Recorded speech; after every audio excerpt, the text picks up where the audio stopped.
All right, today we have Sam Fisher on the podcast. Another one of my, NWSL pro friends. So super excited to have you here. How are you?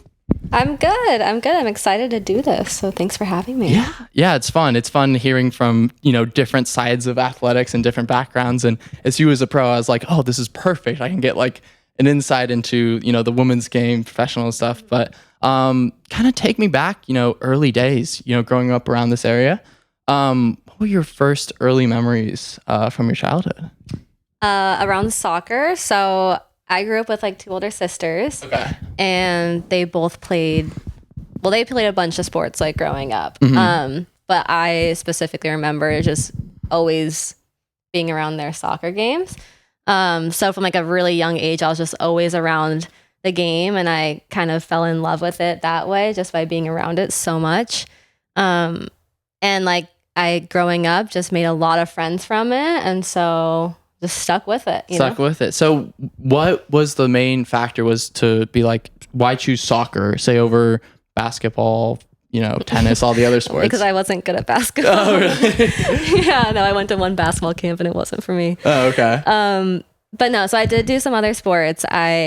The main ones I did growing up were Taekwondo. Oh my God, okay. Yeah, so I'm actually a black belt. Oh.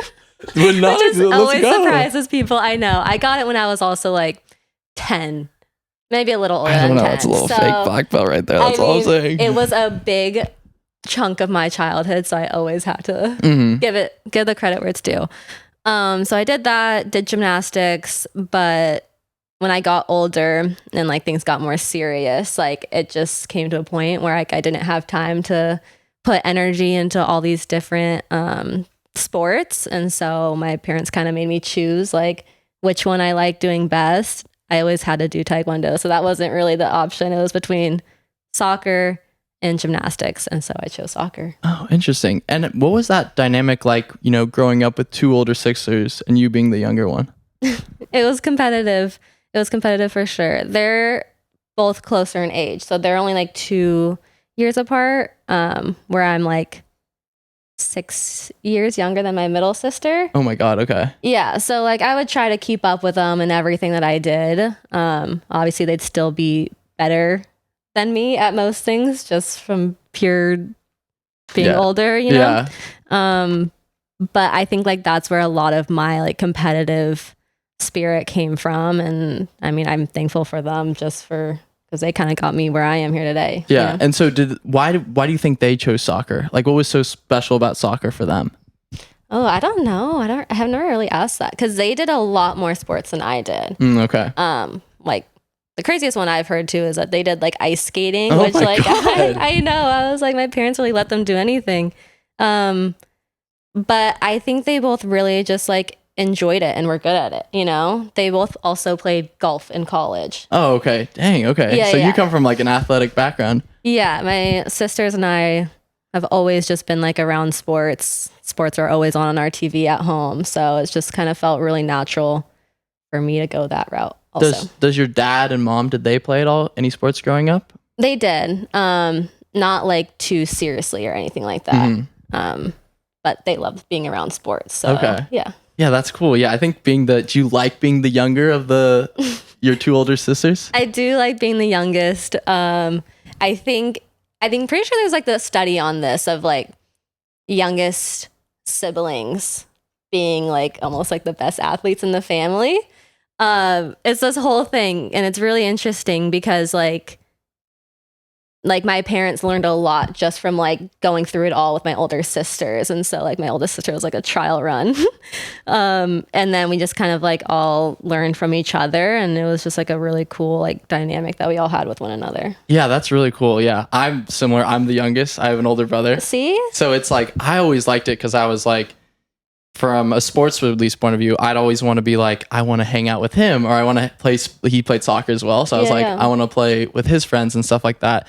And I always remember like I would be so competitive because he's like, when you're young, like he's way more mature than you, like physically, and you're like, okay, how do I, keep up with him type of thing. Yeah. You had to like fit in somehow with them. And like one way was just through sports, and I would do like everything I could to just keep up with them. Yeah. And then like I was always like the little kid that was like that they're like, oh, that's my brother's name's Koa. It's like, oh, that's Koa's little brother. And that was like the whole thing growing up. But like when you're young and like I remember from like 6 to maybe 12, you're like, if you hanged out with, or if I hung out with my brother's friends, it would be like, this is the sickest thing type of thing. Like I get to like hang out. Because then when you go back to your friends, you're like, it's like you feel like you have either so much more knowledge or more. Yeah, you just feel so much cooler. Yeah, exactly. So I think it's cool being the younger brother. But I don't know. I've talked to my brother about that. I'm like, hey, would you rather be the younger brother? He's like, no, older all the time. But I don't know. I think the younger brother, because also like, did you ever, when you were growing up, did you ever like talk to your sisters about like advice? Here and there, yeah. I think they helped me a lot as I got older. They also like left for college when I was like going through, like, I think it was around like junior high school. So I definitely like missed them. And like whenever I did see them, I would talk to them about stuff. But yeah, they were always there for me. And it was, I mean, I love them. I just was with them for the holidays. Oh, so no it was way, really awesome. Like we don't get to be with each other a whole lot, like all of us together as much anymore. So when we do, it's always super fun. Yeah, that's always really nice. So more about you. How would you describe, playing soccer at a very young age? What was your like play style like? Ooh, my play style. Well, okay. So I still am not like the strongest or the fastest. And that's kind of like how it has always been. Like growing up, I was like super little. I also played up a year for like most of my like young club days. So I really just had to rely on like my technical ability and skill. And so I just worked a lot with the trainers that I had and just being skillful and like using that to kind of not necessarily like avoid the physical side of the game, but like I just loved the whole like creativity side of it. So like I would like to describe that as more of my style, just being like technical and a little more tactical than physical. Yeah, exactly. And I think when you're young, I always make the analogy is like you're finding your superpower. You're like, what do I succeed in? Because obviously you're like, I want to be fast or I want to be strong, but I was similar to you. Like that was not my thing. So I was like, okay, what is my superpower? Like what is something I can kind of like bank on to be like, oh, this is my stuff. And like the technical part is me. And because I always tell people, soccer is such a fun sport because it's not just physical, it's not just technical, it's like a combination of two. And you like play to your strengths in order to like succeed or win better. It's like chess, but then you're also using like your body as a physical tool. Yeah. I mean, it's so cool. That's like one of my favorite parts of the game. It's just like there's so many different ways to play it. Yeah, and there's like not one right or wrong way like to do things. And I think, I'm sure as you know, like you've just gotten older and you've seen like so many different styles of play and you just kind of lean more to one or the other for yourself and you'll do better in certain environments than others. But yeah, it's so fun to be creative with it and know what you're good at and kind of like feed off of like the people around you to build that connection. Yeah. Do you think that playing like a more technical style of play helped your like soccer development as a whole? I think so. Yeah. I think I stood out growing up. I used to be much more of like a dribbler than I am now. Oh, okay. Yeah. So wait, were you like a striker at a 10? I've like always played the 10 my whole life. Yeah. Until this past year, I moved to a 6, which has been six gang. Let's go. I've developed a great love for the 6 this year. Yeah. But growing up, I just always played the 10. So I mean, I feel like that's a very creative, technical like type of position, and I think that just kind of like suited my. Oh, for sure. But especially as you're young, like I would rather play the 10 or play like a, technical position, creative position, figuring out like solutions on the field. Because then when you get like if you played center back or something like that or like right back, then when you get older, you'd be like, oh, I don't know what to do because I haven't had to like do all these solutions. So like if you play the 10 and then you play the 6, like you would probably be like, oh, like this is so much easier. Yeah. Because you're like, I can just get out of any situations, and instead of going to goal, I can just like slip my 8 or slip my 9. Yeah. Like that. There's like so many options, I think. And that I just kind of have always said I'd like to be in the attacking line anywhere really. I think you've kind of probably noticed when we've been playing pickup, these pads kind of just like float wherever. And I think that's kind of how like that's when I feel my best, of just like when I have freedom to go wherever. Oh, for sure. But yeah. Yeah, no, I think that's another fun part of soccer. It's like the floating and creativity. I think there's got to be some structure, but especially up the field, it's like I like interchanges, or if like if you check in, I go in behind, or it's like, and then I'll do the same thing, because it's so stagnant if you just like stay in one place. And exactly. So yeah, I'm all for like fluidity and like changing. Me too. And I think like when you have a team or like a group that feeds off of each other, it makes it so much more fun, you know? Oh, so much more fun. Because it's tough to kind of like do that by yourself. Gotcha. So yeah. Okay. So growing up, you had these 2 older sisters. Did you also have a lot of friends when you were younger who also played soccer? Yeah. I mean, I would say like closest friends came through soccer. And a lot of them, like I still see every day now, like when we're home for off season, because a lot of us play pro now. So I would say like my closest friends have always been from soccer, just because we spent so much time together, you know? Yeah. Like we had practices 2-3 times a week, and then we were spending like all of our weekends together playing games. And so like naturally you're gonna make your best friends from just like spending so much time together. I mean, I still had my high school friends and everything like that. I saw them during the week, and then it was time to go see my soccer friends when school was over, and like I was super okay with that. Did you have a lot of people who went to your high school who also played, or were most of your friends who were soccer friends like at other high schools or different parts of, you know, the area? My club friends I like didn't go to high school with any of my club friends. Okay, gotcha. So I actually live in SImi Valley. Yeah. And like most of my friends are all in like the Westlake, Gora Hills, like this side of like the whole mountain. And so like I just really only saw them around soccer. Oh, gotcha. Yeah. Did you like that dynamic of like having your high school friends, but then also having your soccer friends, almost 2 different worlds? Yeah, I actually really did enjoy it. I think it was like a good separation, you know? I mean, I would think I was just closer overall with like my soccer friends, and like school was school, soccer was soccer, and I loved soccer so much, so I was just closer with my soccer friends. What's it like now growing up and, you know, being an adult now and having, you know, the same group and the same friends that you had soccer wise growing up, and now you guys are all playing professionally? What's that like? Because that doesn't, like, it's pretty rare when you think about it. I know, it's actually so crazy. And like every time I come home, or like I play against Lily on Angel City, or like Lena in DC now, it's so wild to think about. Like we started this journey together when we were like 13 maybe. That's wild. Yeah. And like to think we've like grown up in a lot of different ways and have kind of gone through like a similar journey, obviously different in like different ways, but like I mean, I cherish that so much, because like we can't come from this like same area, same background kind of, you know, and like to get to where we are today together has been so fun. So like come home, and during off season we're all back together. It's like the gang's back together, and we're practicing at when we were at Oak Park. It was like I haven't been here since my last club game, and it was like a really crazy feeling. Like I'm back with the same people, and it was like a really, I don't know, surreal experience, honestly. Yeah, no, it's pretty crazy, because like when I take a step back, I'm like, wow, like when you think about it, like first of all, just going pro is like the margins are so like low. Like some people joke like it's harder than being a doctor. For instance, like they're like, oh, because like a doctor, like if you just study a lot, do all the right, get around the right people, you could become a doctor. Yeah. But pro is like playing soccer professionally, at least.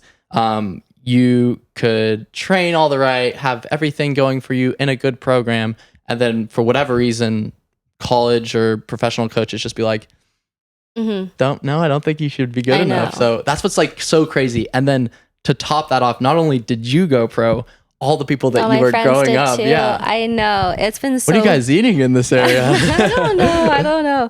Those Real SoCal days, they really did something. But no, it's been so fun. And like we've all had different, like similar but different. And I think like whenever we see each other, it's just like, it all comes from like a place of comfort, and it's just like so good to see each other like killing it, and you know, like we're gonna be each other's biggest supporters, and I think that's like really cool and special to have. Oh, for sure. Yeah. And it's cool because it's like you guys all like, you're playing pro, but you're like, oh, I kind of know where I come from. Mm-hmm. And then like you said, in the off season, you could be like, oh, like, do you ever talk to Lily or Lena, be like, oh, how about that? Like, if you beat them, like, you could like joke about it or something like that. Yeah, no, we do. And it's always good and good fun, you know? But like, even when we're like here playing in off season and like I'm on Lily's team, especially because she was like on my team the whole time. Lena was on the younger team. But like Lily and I always had this connection when we were growing up. Like she played holding mid, I played attacking. I didn't really know what defense was until I got to like the professional league. So but like she knew that about me. Yeah, of course. So she was always like my backup, and she would like yell at me to defend when we were younger, but like, and it's just so funny now. But like, so when we're back together, like that connection hasn't like stopped at all. Like we buzz off of each other, like, and we just have that connection. Yeah, like, that totally. just goes back like for years and years. Totally. So. Yeah, like that's me with Quinn. Like I'm more defensive, he's more offensive. Mm-hmm. So like sometimes we'll joke around or something, like, or I'll get on him for like not coming back. Yeah. Or he'll get on me for like not playing forward enough or stuff like that. It's always, I mean, and the crazy part is, so Lily went to Duke. Oh, okay. And I was at Notre Dame, and so like obviously we're in the same conference. Oh, so did you play against each other? So we would play against each other. Whoa. And we would have to like go against each other, and she was way better at it than I think I was, because I'd be on the field always trying to like make little jokes to her or something, you know, when the ball's not around. Yeah. And she'd be like, she'd try her best to be focused. But like I can't go against her and like not laugh, you know? Yeah, of course. So it was just like really funny. And then obviously like she's at Angel City now and I'm in Chicago. And so like we're still always like going to go against each other. And I mean, it's always super fun. She's not a talker. She's not a trash talker. She is, but I think she knows better than to do that with me. Come on. I'm not a big trash talker, but if I have friends who I'll leave or play against in conference or something like that, and I'll just be like, I'll just make the funny like random comments just to like joke with them. Yeah, or if they're like pressing me and I'll get the ball, I'll be like, oh, you gotta be a little quicker than that next time. Yeah, I only like to trash talk when I know I'm doing well. That's the thing. So, and it's hard to like play against someone who like I grew up against, because she knows like everything that I like to do. And so, not saying that she wins the battles, but she knows my tendencies, so I have to like really step it up a notch against her. But that's the fun part, because then that's where you grow and you evolve your footy, and so that's like the cool part. Like I always liked playing against either friends or like teams a lot of the times, because then you kind of get into the thing is like, oh, they think I'm going to do this, but then I really do this, and then they catch on to that, and then you're like, oh, yeah, you have to switch it up. You always are constantly switching up. But that's like the chess game of it. It's like, oh, how are we going to play today, or how are they going to play today? So yeah. I think that's a battle. Yeah, it's always a battle. So when you were growing up, was there a certain point where you really took soccer seriously? Like there was a point in time you're like, I want to go pro, or I can really do this. Well, I think those are like two different questions. Okay, well, I'll tackle the first one first. The first one. I think I probably started taking soccer super seriously probably around honestly, like beginning of high school, freshman year, a little earlier than that, maybe. Like I always knew college was the goal. And so like when I entered high school, I was always told like you have to have great grades to go to the college you want, like even apart from soccer, And so like I always had that in the back of my mind. And I think, I saw my sisters go through it. So like I knew that's what I wanted to do. And then it just came with like a lot of extra work. And I probably started putting in, I was always kind of like doing my trainings and stuff, but like just like mentality wise, like I knew what I was doing. You had that like goal that you're like, hey, I'm doing all this work so that I could play in college type of thing. Exactly. Yeah. Like I knew what it was all going towards now. Yeah. And then, well, like when you were doing that, did you ever have in the back of your mind, like say the question that you get asked probably multiple times when you're younger is like, hey, what do you want to be when you grow up? Did you always want to be a professional soccer player? Like, yes, I think it was a dream. I I've been thinking about this a lot recently. Like women's soccer wasn't like professional soccer, like wasn't that big yet, you know? And so like I grew up watching men's soccer and going to MLS games and just like watching them. And I think because I didn't see like women's soccer, like I didn't think it was an actual possibility until probably about like my sophomore year of college, which is crazy. But like there was a lot of things that I wanted to be when I grew up. Like, I mean, I was looking at real people jobs of like being an architect or like a lawyer. Or, I mean, I went the business route in school, but something along those lines. And then I think as like the women's game grew, I mean, it's grown so much like so recently, like once I saw that growth and like saw that they were playing on TV and like actually saw it, that's kind of like when I was like, okay, yeah, that's what I want to do. Yeah. Okay. That makes sense. But you think that having those other interests or like those real jobs, do you think that made you like a more complete person of like, oh, you're learning things about architecture? You said you went the business route. Do you think that you learned a lot of things that would also just help you in general, just in life? Mm-hmm. Yeah. I mean, I think my parents always told me like school comes first. Oh, okay. So like I always had that in the back of my mind, and they always told me like you aren't going to be able to play soccer forever, you know, like you never know when that could be like taken away from you because of injury or anything like that. And so like I always took great pride in like getting my degree and everything like that, just so I could have like a backup. I mean, I probably wouldn't be as happy if I was in a different like job right now, but I just feel like I'm lucky to still be able to follow this path that I want to do. But I always have my degrees to go back on. Yeah, yeah. And I think it's like, having that mindset of like, look, I always say like, yeah, go for soccer completely 100%. But like you said, like everyone's professional career is going to end someday. And having other interests that like, I don't think anything's going to stop soccer for like the both of us, but you're like having other interests that they're like, oh, it's something that like you do have somewhat of an obsession with. You're like, oh, this is really cool, or I'd love to learn more about this. And it also just makes you like a more diverse human, I always say. Yeah. Because like I've talked to friends and be like, I literally used to be the kid that like all I did was soccer. I'd wake up, I'd watch like YouTube videos, then I'd check Instagram. I was until senior year, like I was the kid who would bring a ball to school, and then like at nutrition or lunch, I'd just be like playing against the wall. Look where it got you though. Yeah, no, for sure. I think it's like necessary. Yeah, but it is. I think for me, especially in college, or I had to deal with like injuries. So you're like, oh, if I don't have like soccer, like what am I gonna kind of do? Yeah. So I think that I am still such a favor, and like say if my kid played soccer, I'd be like, no, don't worry, just play soccer. Like don't worry about anything else. But I think it's an interesting point is like, because what I always talk to, especially over COVID, my friends would be like, we'd play soccer, like chill, like eat or whatever. Then we played soccer again. And then I'd be like, hey, like, what do you guys do like when you're not playing?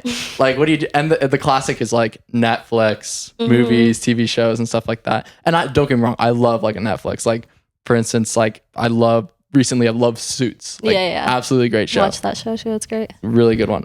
But I'm like, surely there's got to be something that's like more fun or like have a deeper like meaning or something like to that. And so finding like other passions or like stuff that you could do that doesn't take away from soccer, but is like can occupy your time so that when you're off from soccer, you're like, I always just call it, it's like a switch. You're like, okay, I'm off soccer, I'm gonna chill, but then I'm like, okay, I'm gonna go to the things that I'm also interested in, and then get better at that, and then just like learn more, be curious, ask sort of questions, that sort of stuff. Yeah, I think I've kind of developed that curiosity recently. I'm like super into fashion also. Oh, okay. Yeah, so, the aloe. Okay.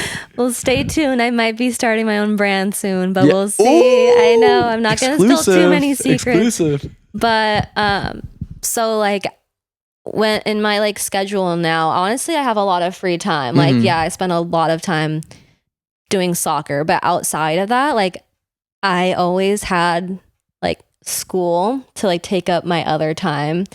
And last year during my first year in the league, I had so much time on my hands, and I just remember it like stressed me out because I was like, at the time I was pretty much like trying out for Chicago. And so like all I would think about was soccer, and I kind of went to like a little dark place of like, I mean, like soccer has always been like my safe space. Like I had so much fun with it and everything, but like this was a different ball game, and like I started questioning my ability. I started like analyzing how I played in every single practice, like all the bad passes I would make. And so like it just like became this like really unhealthy thing for me of having too much time on my hands. And so I like started getting into a lot of different things. And I think this past year I kind of realized like I do have other passions, and it's kind of fun to like take what I learned in college and everything and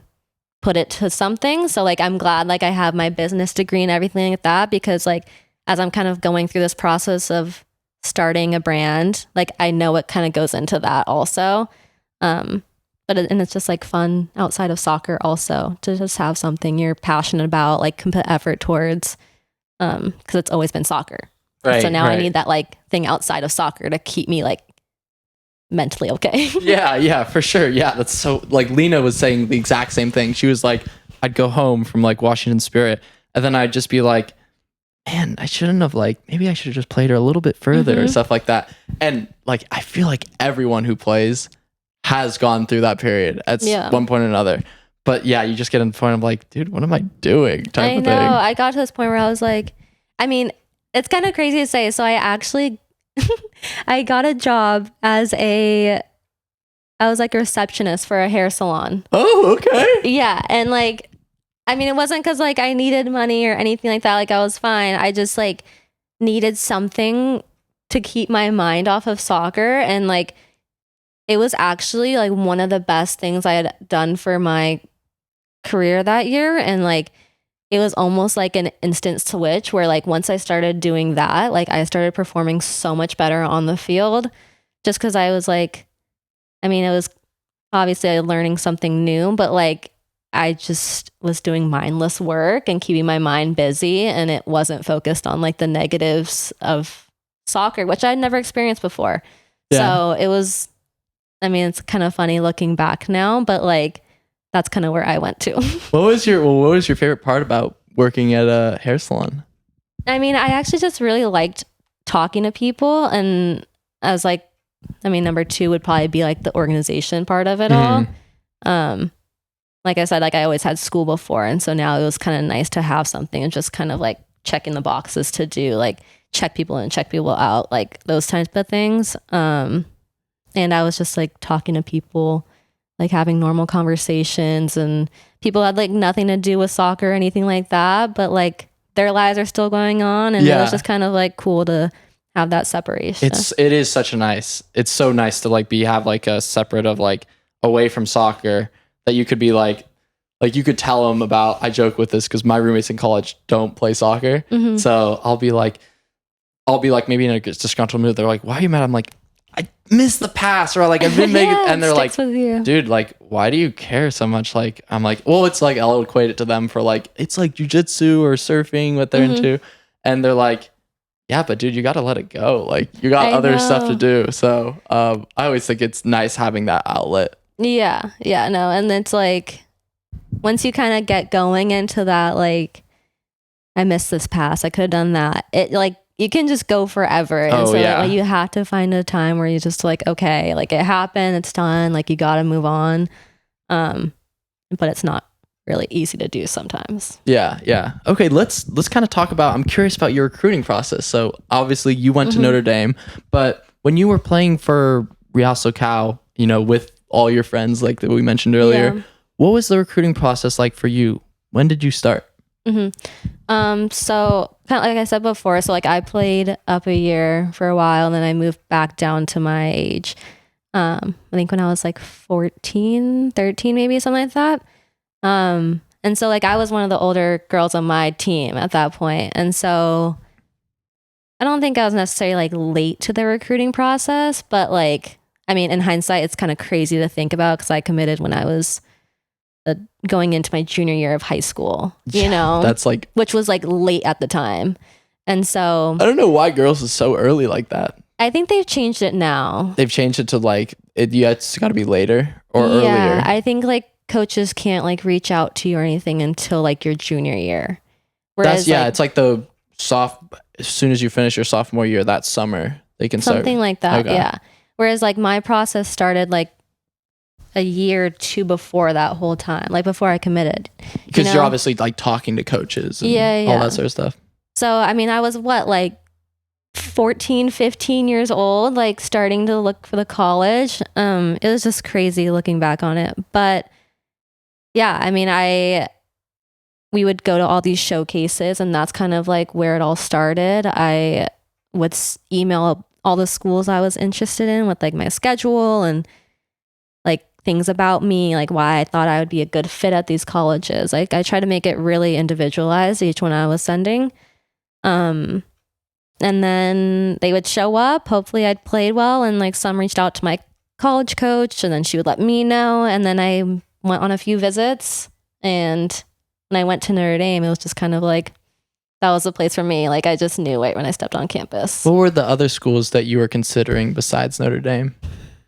I mean, I kind of had like a wide array of schools. So I would say probably my top schools were TCU, Clemson, and Colorado. So you wanted to go out of state? I wanted to go a little bit away from home. I actually visited Pepperdine. Oh, okay. So that was like, I think that was the first school I visited, but it was just like too close to home. So I knew I wanted to go somewhere. I didn't really think I was going to end up in South Bend, Indiana, which is crazy. But I think I was like always okay with going somewhere outside of California for school. What made Notre Dame so unique, or what made Notre Dame stand out to you? It's funny. I feel like Notre Dame's like, at least where I grew up, like people don't really talk about it a whole lot out here, you know, like and people always talk about like USC, UCLA, which obviously like I like thought about going to. But like for some reason, like I just always really liked like the tradition of like excellence pretty much at Notre Dame. Like they're just so known for like how traditional they are. And I thought that was super cool. And on top of like that, their academics are like top tier. They win a ton of national championships. So, like all those kind of things went into my decision. And then, yeah, like I said before, like when I stepped on campus, it was just a beautiful campus and like it just like felt like home. I have a hard time like putting that feeling into words, but like I mean I feel like everyone kind of has that place that it's just like comfort to them, you know, and like that was the place for me. So what was it like when you finally like signed and were officially going to Notre Dame? I mean, I was just so excited. I was like, I had committed so early that it was like this like long time that I had to wait until like I was finally there. And so I was just like, when I finally signed the paper, I was like, it's happening now. Like it became like, it all happened so quickly, but there was like such a long lead up to it. If that makes sense. Yeah. But I also went for summer school before my freshman year. Okay. Yeah, so they offer that for like incoming freshmen. It's called Summer Bridge Program. And it's pretty much like I took 2 classes and then I was like training with the girls who stayed on campus. And so it was actually like really cool. Like my whole grade went. And so like I was able to have my friends before school started. I knew where all my like buildings and stuff were before school started. And so like that was just such an easy transition for me, which I'm like super thankful for. Yeah, that's a great way to like meet your teammates more, get closer to them, because the college season is so fast. And it's like, it starts like that. And then you're just going at like warp speed where you're playing like twice a week. Then you have school on top of that. And you're like, oh my God.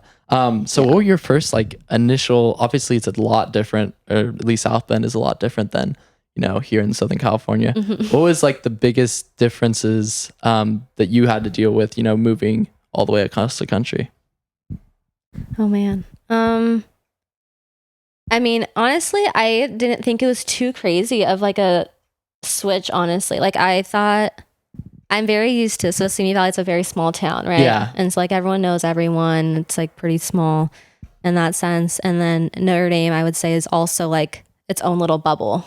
It does It's feel its like own that little from bubble. friends that we went there. They're like, yeah, it's just a really good community. And yeah, and that's also one of the things I like fell in love with. It is just like the community that they have with one another. So like I always felt like super just like safe there. So it wasn't like I ever felt out of place or anything like that. So it was like similar to that to here in that sense. I mean, as like winter obviously came around, it was a little like, different story. yeah, like that's why when I started to notice a little bit different. But it wasn't as bad as like people make it out to be in that sense of like weather, you know, and I wasn't going to let something like that deter me from like my decision. Cause I was like, and I knew that when I was looking at the school, I was like, there's going to be seasons. And that kind of like excited me. Cause I was like, I've lived in California. We don't really have anything but like we nice have summer weather. And then less warm summer. Yeah, exactly. Yeah. So like I was kind of excited to just see if I liked seasons, and I was like, if I don't, then I won't live somewhere out there. And if I do, like I'll live somewhere that they have seasons, you know? And I wasn't ever like too stressed about that. And now I'm in Chicago, so I guess I kind of liked it. Yeah. It was a good little experiment that kind of worked well for you. So when you were going into your first season at Notre Dame, what were your initial expectations? I honestly had like no expectations going in. Do you think that helped you? I think so, a lot. And I'm like really grateful for like my class going into it, because like we always would talk about how like it's really rare for like freshmen to go in and to like play. And it's like I wasn't expecting that. And like obviously I wanted to, but like I didn't get my hopes up or anything like that. And it just allowed me to play better, I think, in preseason. And obviously like I said, the summer bridge program helped me a lot just because I was so comfortable already going into preseason. And then preseason happened and I did pretty well. And I was pretty much a starter like since my freshman year. Really? So you started as a freshman? Yeah. Okay. How was that like playing in college and starting as a freshman?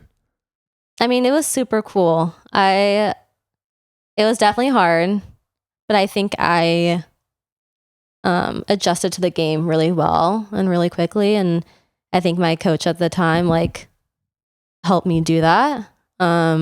It wasn't always easy, and there were definitely like I had a lot of areas to grow, but I think I had a pretty smooth like transition. Yeah, overall. Yeah, that's interesting. What do you think was their biggest adjustment going from playing like at Real SoCal to then playing at Notre Dame? I mean, I wasn't really used to like playing in front of crowds yet. Oh, okay. And so like that was a really cool one. I think from when you make a jump from like any kind of level to another, like the game's gonna get faster. And so like that happened, but I think I was ready for it also. And like there were a few games that I was a little out of my comfort zone, but like once I got comfortable in that, like it was all right. Yeah. And do you have a favorite memory or something that sticks out from you freshman year and playing? I do. So I went through like a little rut where like I didn't think I even played the game before this game.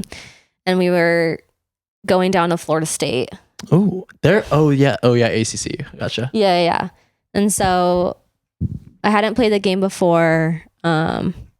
And then I just like kind of told myself like I have to step it up pretty much, and had a great week of practice. And Florida State's like pretty much the best team in women's soccer, you know? They just won the national championship. Yeah, so, like they're crazy. They're crazy. And so we were going there.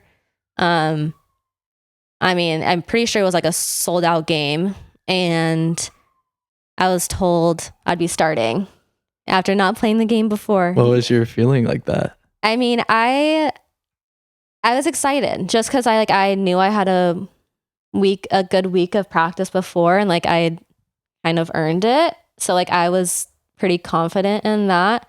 So it like felt good going into the game knowing like, yeah, I've been playing well. My sister at the time was also living in Florida. So her and her now husband and their dog made like I think it was like a 5-hour drive. Whoa, that's to the cool. game too. So it was like, that was also special. And so it was just a crazy game. I think we scored the first goal. They scored, I scored, and then they scored.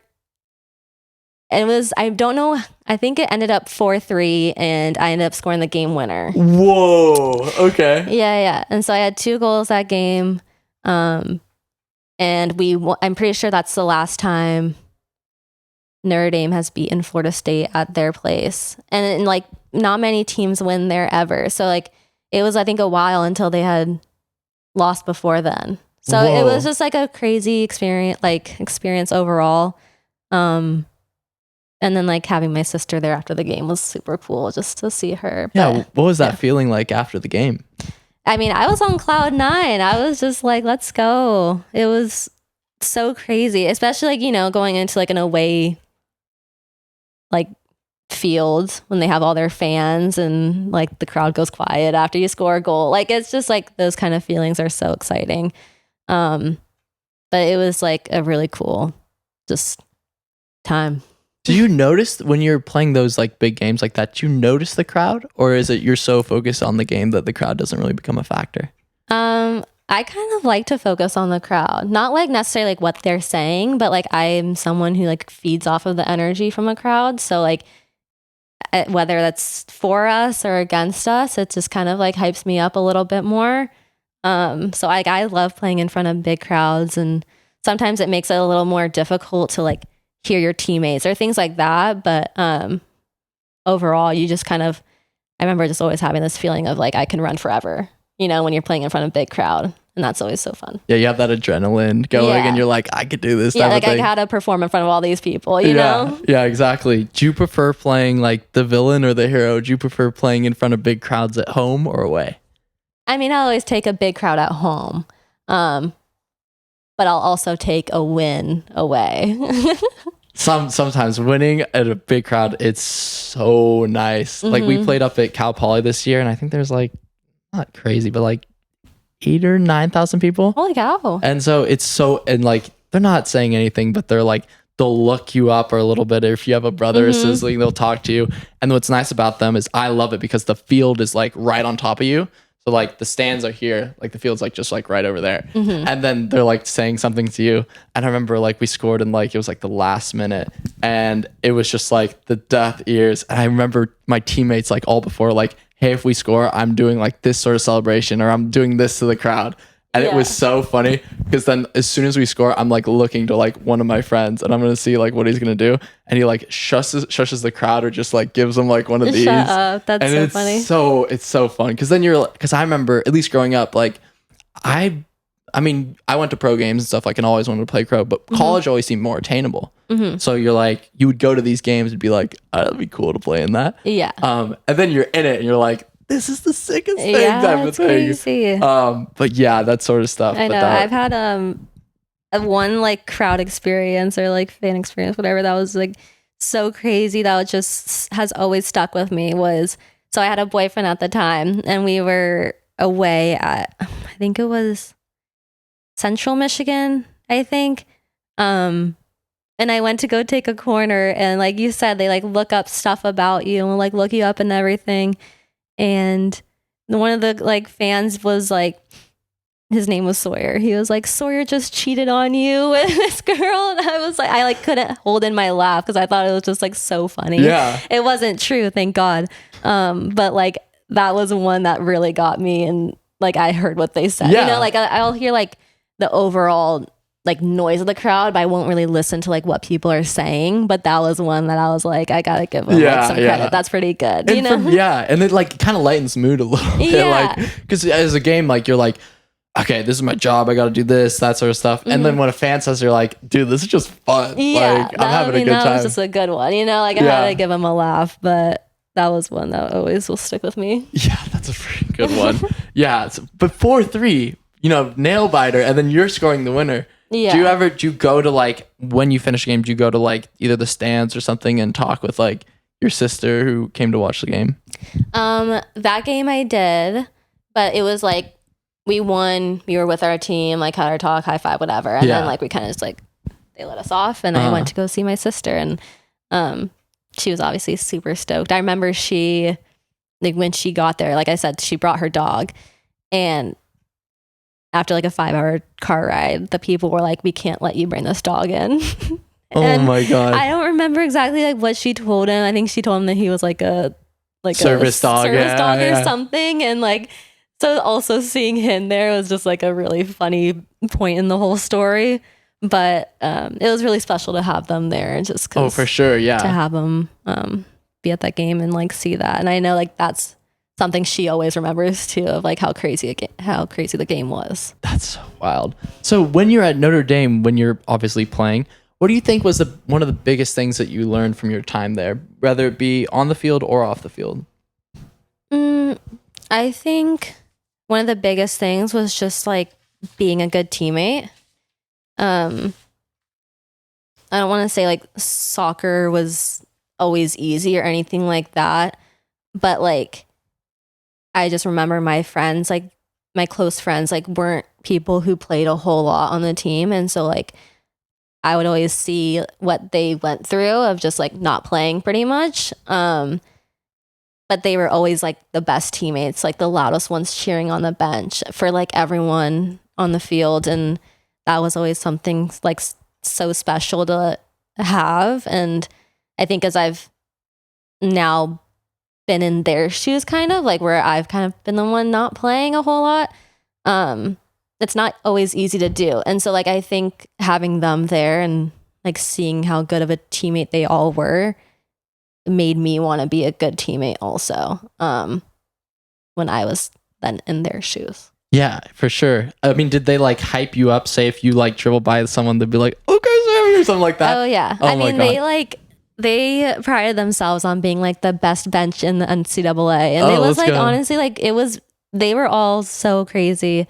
I mean, it was like for everything. If someone stuck a tackle, or if like someone tackled us, like they'd be on them, you know, like, and it was just such a good like team like vibe overall. Like we had this thing at Notre Dame that when football, like when they score, it'll be like they do like the 7 push-ups. Like, have you seen it? I don't know. No, so is it only at football? Is it like the mascot does it, or is it? So the mascot does it, but the whole crowd. So like they do 7 push-ups. But it's like they lift someone up. Oh, like on like a board. Oh, and they do. But like in the crowd, they don't hold them. It's like you're holding their like legs and everything. You're gonna have to look this up. It's like this whole thing. All right, it's Notre Dame tradition. Yeah, I gotta check it out. It's a tradition. And so I remember one game, our bench tried to do that, and it was like I think our coach got mad at them or something, and it wasn't going well. But like after we scored, they tried to mimic that of like what happens in football games. But it was just so funny. It's funny, yeah. I love it. I love it. Like when the bench is involved or when they get up, like the classic thing is like it's like on the sideline and it's like it's like goes off somewhere and the whole bench like only in soccer, they'll be like our ball or something like that. Or like there's nothing better. Like we have one of our wingers, he's very like tricky and skillful on the ball. And it's so fun. Like sometimes like I'll hear our bench or I'll be like, because we let him know like he's a one-on-one player. So we'll like give him space. Yeah. And then he'll like do his thing. He'll do up a guy. And I'll hear like a reaction from the bench. I'll be like, or oh my God, or something like that. And it like gets me every single time. And I think it gives like him and our whole team like a buzz or confidence of like, let's go type of thing. But I always love like the bench reactions or I mean, things that you see. I would always hear them every single time. And like, I know some people are like so focused on the game, but like it always meant so much to hear that from the bench, you know, like obviously everyone wants to play, but like to have them all like hyping you up and after everything you do. And it was just like, I don't think you find that everywhere. So it was like a really cool, like thing that we added into our culture at Notre Dame. Do you think that kind of that culture made you guys a little bit more like togetherness as a team? I think so. Yeah. I mean, we had like a pretty big team. I don't know if it's like how it is at all colleges. Well, how many players is it usually? I think we had around like 30 players at Notre Dame. That's or maybe a little bit more. Like it has to be like the girls team has like, they have like 37. Oh, wow. So yeah, it's all, but that's like a big team. Yeah, that's massive. So I mean, obviously you're not gonna be like best friends with everyone, but like we try to have it, like create a culture that was like, we were like always all supporting one another, no matter what. And so that was one of the ways we did that. But I think that's one of a good way. I was always curious, was there any like, did stuff come up about people like playing time, or people getting like salty about that? And how did that kind of play or affect like the team culture? I mean, there are definitely times I think when people were not happy. There's always gonna be like those players that like are competing for spots, and you just like know that rivalry is always going down. But like I think having like competition for spots like creates like betters a culture, hopefully. Did it ever go over the line? Because I think you're right. Like if you have competitions for spots, or even if like say if you're like, hey, so and so's pushing me, like I got to be on my game so that I can play. But did you think it ever crossed the line, or do you think you guys handled that pretty well? I think we handled it pretty well. I mean, wow, this is almost like 3 years ago now, so I'm like trying to remember it all. But I think for the most part, like we did a good job of keeping the culture. Like if people had problems, like we would sort it out as soon as we could, and kind of just like handle it like adults, or like go to the captains. Like I was a captain at the time, and so like doing all like the things we could before like we took it to our coaches or something like that, before like it got out of hand. Like we were usually able to snip it in the butt pretty quickly. Yeah, that's nice, because I've heard mixed things. Other people are like, oh, it's this, and I mean, I get it. I get the whole competition thing, but sometimes it just gets to a point where it's like, yeah, it's just like toxic, or it's a lot of like going behind people's backs. Yeah, and then you're like you're gonna have to see them every day, and it's just like kind of like a mess. Yeah, I thankfully I don't think I was ever like a part of that personally. Yeah.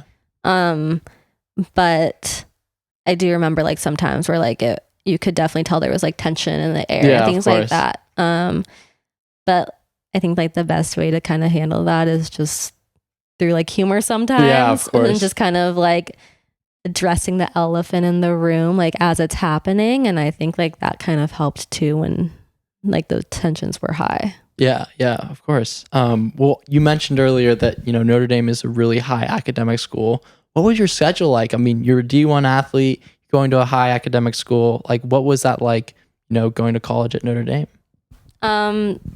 Well, so one thing I knew when like going through the recruiting process was like, I'm not like a big morning person. And so like, I really liked the fact that Notre Dame like practice was after classes and everything. Oh, okay. So we could practice at like 4 p.m. every day. Oh my God, that is really late. It was so nice.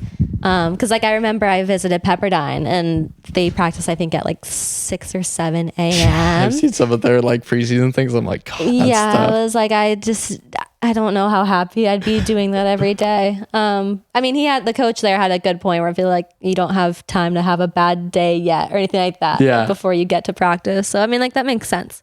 But so like my schedule at Notre Dame honestly kind of like mimicked my schedule in high school, I think. And I think that's why I enjoyed it so much was like I started class probably around like, I try to not take 8 a.m. So like 9:30 or so. Yeah, you're just stay away from 8 a.m. No, I tried that one semester because I was like feeling really good or something. Everyone does it once and it's just like, no. No, like I definitely slept in some days. And like I took it during when it was like winter, which is like the worst thing I could do. It's like no light. Yeah, no light. It was freezing. And so there were a couple days where I was like, I guess I'm not making it over there today. But anyways, probably shouldn't say that. And so I would probably start at 9:30. I'd probably have like about 2 or 3 classes a day that like rotated throughout the week. And then I would go to practice at 4 p.m., finish up, and then go do whatever homework I had to do. Whether that was like going to the library with my friends or just kind of doing it in my dorm room. And that was just kind of like the everyday routine. Yeah. Now I'm curious, because you guys are like a big football and basketball school, did you have like a huge athletics program or facility, something like that? Because I've seen some of them. Like I was up in Seattle lately and like I looked at the football stadium's just absolutely huge, but then the soccer stadium, and they had a specific building like for soccer, or they have a specific building for softball. It's crazy. What was Notre Dame like? We were really blessed. Let's put it that way. I'm so jealous. Yeah, okay. we had everything you could probably want, I would say. Like soccer had its own stadium. We had our own locker room. It was right next to the men's, so it was like its whole own stadium.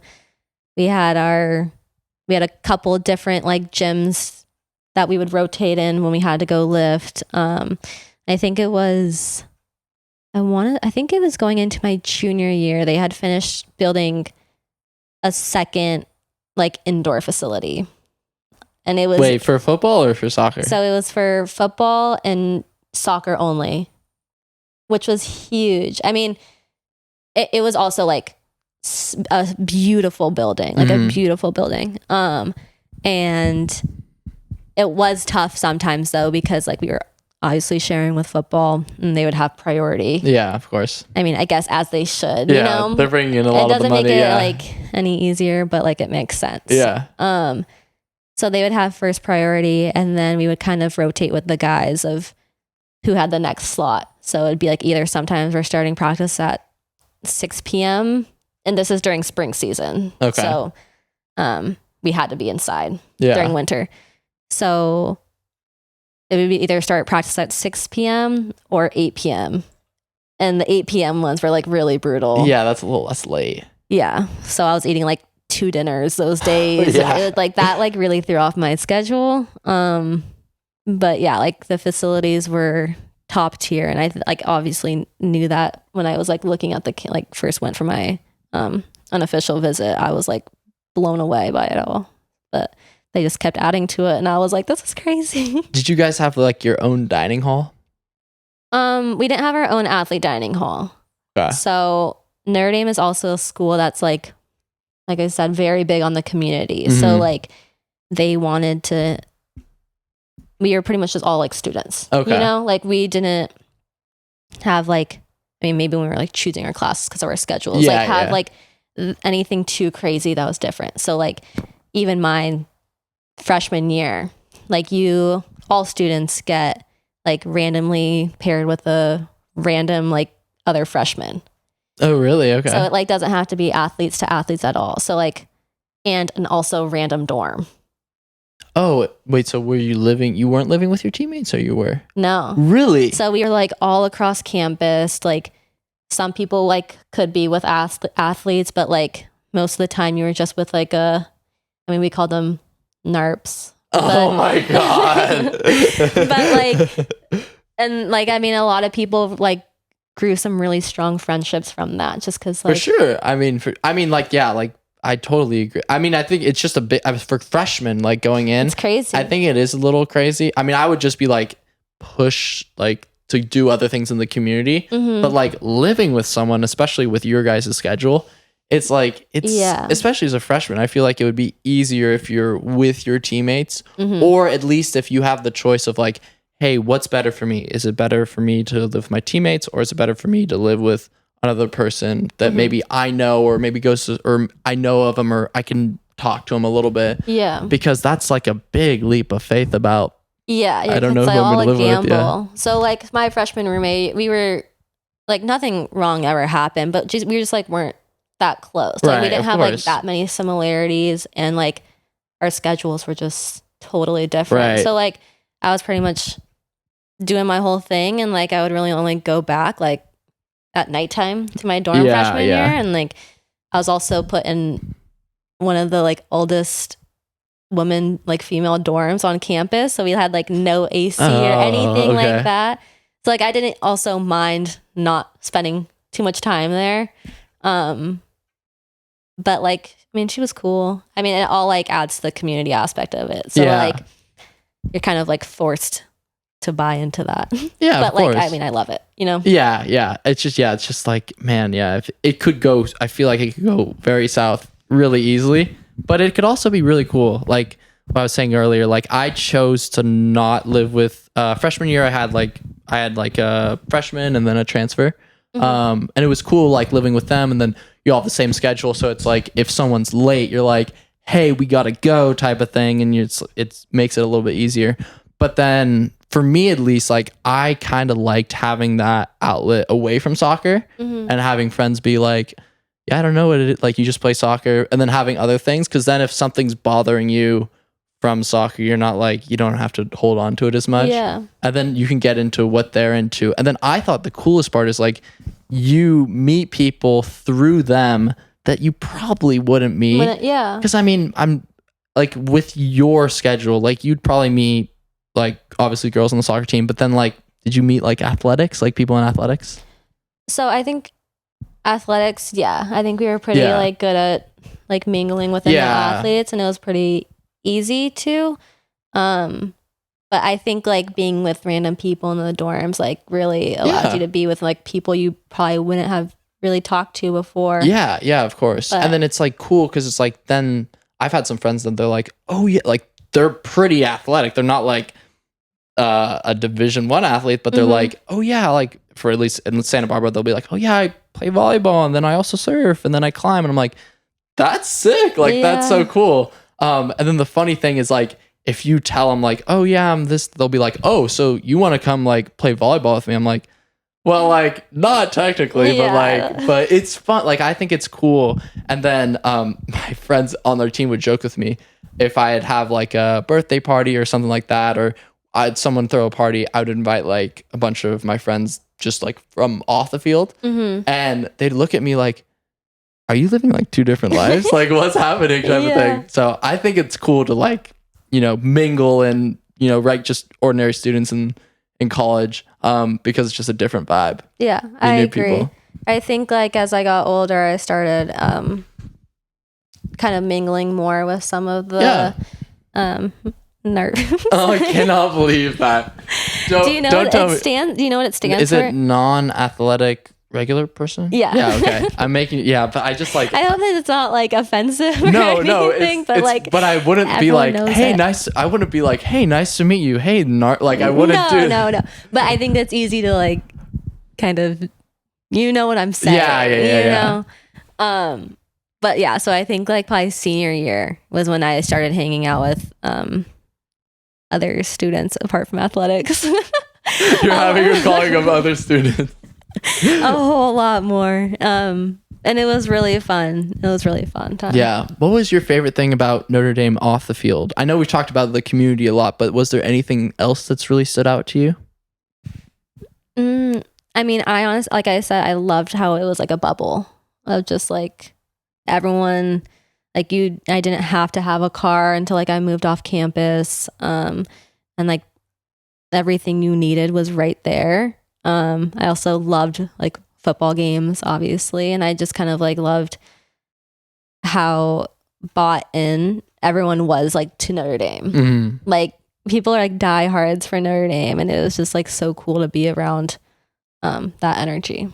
Okay. So then going into your senior year when you're kind of finishing up college, was pro looking pretty more realistic to you, and where you're like, hey, I want to make a career out of playing soccer? Yeah. Well, so I actually took my 5th year also. Oh, because how old are you? I'm 24 now. Okay. So did you have COVID?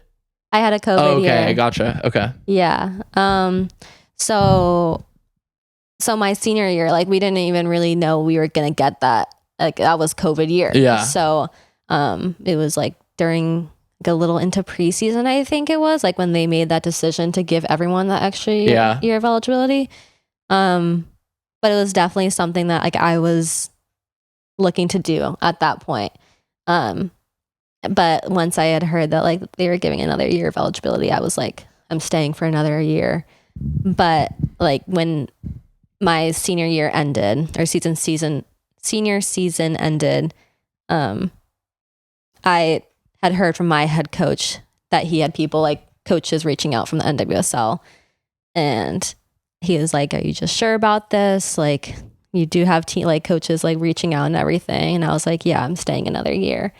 And then like when the time came around, I like had some more confidence in that, knowing that they like had already had interest prior, and I had only had a better year my 5th year.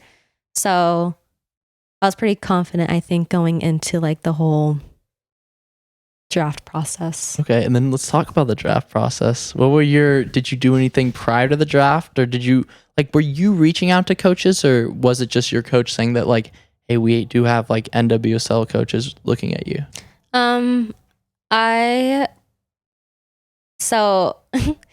Okay, I don't know where to start here. Yes, like I still had coaches reaching out to my coach, and he let me know about it. But I was honestly pretty like set on going overseas to play. Oh, interesting. Mm-hmm. What countries? I really wanted to go to Europe, anywhere in there. Honestly. Anywhere? Okay. Yeah, England would be cool. Italy, France. I thought those would all be like super sick, and like I had kind of already put into my mind of like, if I wasn't gonna play soccer, like I wanted to go work out there also. Okay. Cool. And so like I was really set on that. And then my coach was just like, put your name in the draft. Like if anything, like you know you'll get picked up and like you'll have that option. And so I was like, all right. But like I knew in the back of my head, the only places like I really wanted to play here in the US were here at home. Mm-hmm. And so that was like Angel City's first year. So either Angel City or San Diego would have been super cool. Or Chicago, just because it's so close to Notre Dame. Like my friends and I would go for like a day trip to Chicago like a couple of times, and I just like loved the city, and it was so close to Notre Dame also. So those were like the 3 spots that I was like, if I get picked up, like I'll think about it for sure. And then I got drafted by Chicago in the 2nd round, and so I was just like, all right, let's just do this, you know. I was also doing my master's at the time, and I was like halfway done through that. And so I thought at the time I'd be able to like finish my 2nd semester of that and also like do preseason with Chicago. It didn't really work out. But like, that's also why I was super excited about getting drafted there. Why did you like Chicago so much? Was it just similar to South Bend? I mean, like, regionally, I guess, but it's like South Bend's such a small. Well, then what stood out? Well, were you like? I mean, Chicago. I mean, I've heard good things about Chicago, but why did you like Chicago? Like I guess against like maybe like New York or Gotham, like that team. Like why Chicago over other parts of the country? I think I just had already been there, you know. So like I went with my friends a couple of times, and I just thought it was such a pretty city, and I loved that it was like close to Notre Dame. Mm-hmm. And so like I'm someone like where community like means a whole lot to me, and so like that's why I would have loved to have been here at home, somewhere that I know. And so like knowing that Chicago was so close to Notre Dame, like that made me super happy because all my friends were still at Notre Dame, and so like I knew I'd be able to see them more. It's just like a little hour-and-a-half drive, you know? Yeah. And so like I didn't want to have too much FOMO from that when I left. And so I was happy that I was at least close enough to still see them all. Gotcha. And then what was that like being drafted? I mean, it was crazy. I remember it was actually on Zoom. So okay. I know. I mean, it's still a huge moment. Like what were your emotions like? Well, so it was actually a really stressful day, if I'm being totally honest. Like I knew I was going to get picked up, but like I had talked to a couple of coaches leading up to that. And so like I didn't have an agent either. So I didn't really know where I was going for sure. And so like we turn on the little TV and Zoom, and I was with my family. It was just like my parents and my sister with me. And I was like watching it, and like I was on like the top 10, like to be picked. I thought I was going to go in like the top 10. At least they thought I was. Mm-hmm. And so like my name was on there, and I was like, oh wow, I wasn't really expecting like that, you know? So like that got me excited. And then like some of the teams that I was talking to had their picks. And then like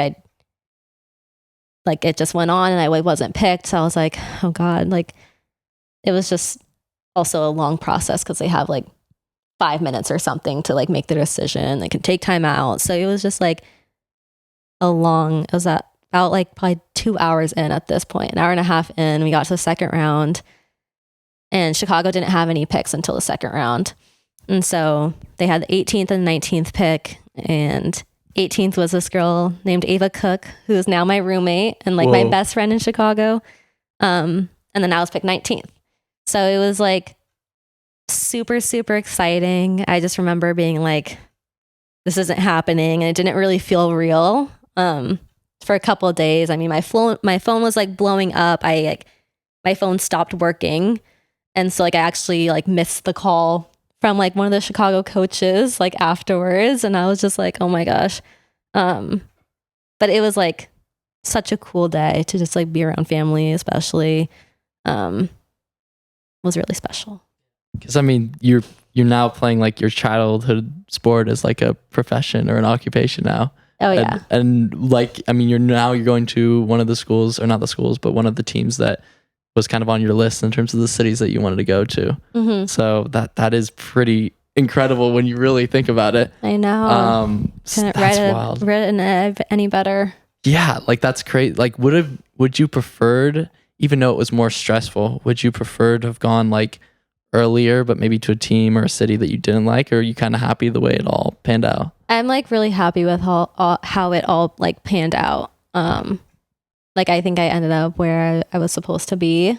And like it all worked out. Yeah, I might have been a little less stressed, but like, you know, I was like one of, I think it was like 48 girls who was picked. And so like I was like super stoked about that, you know?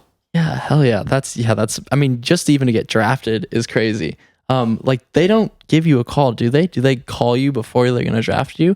Or do they just get a pick in and then you find out in real time as everyone else does? So I found out in real time, but it like, it was also at the time, I think the like CBS or something like that, like their time was up.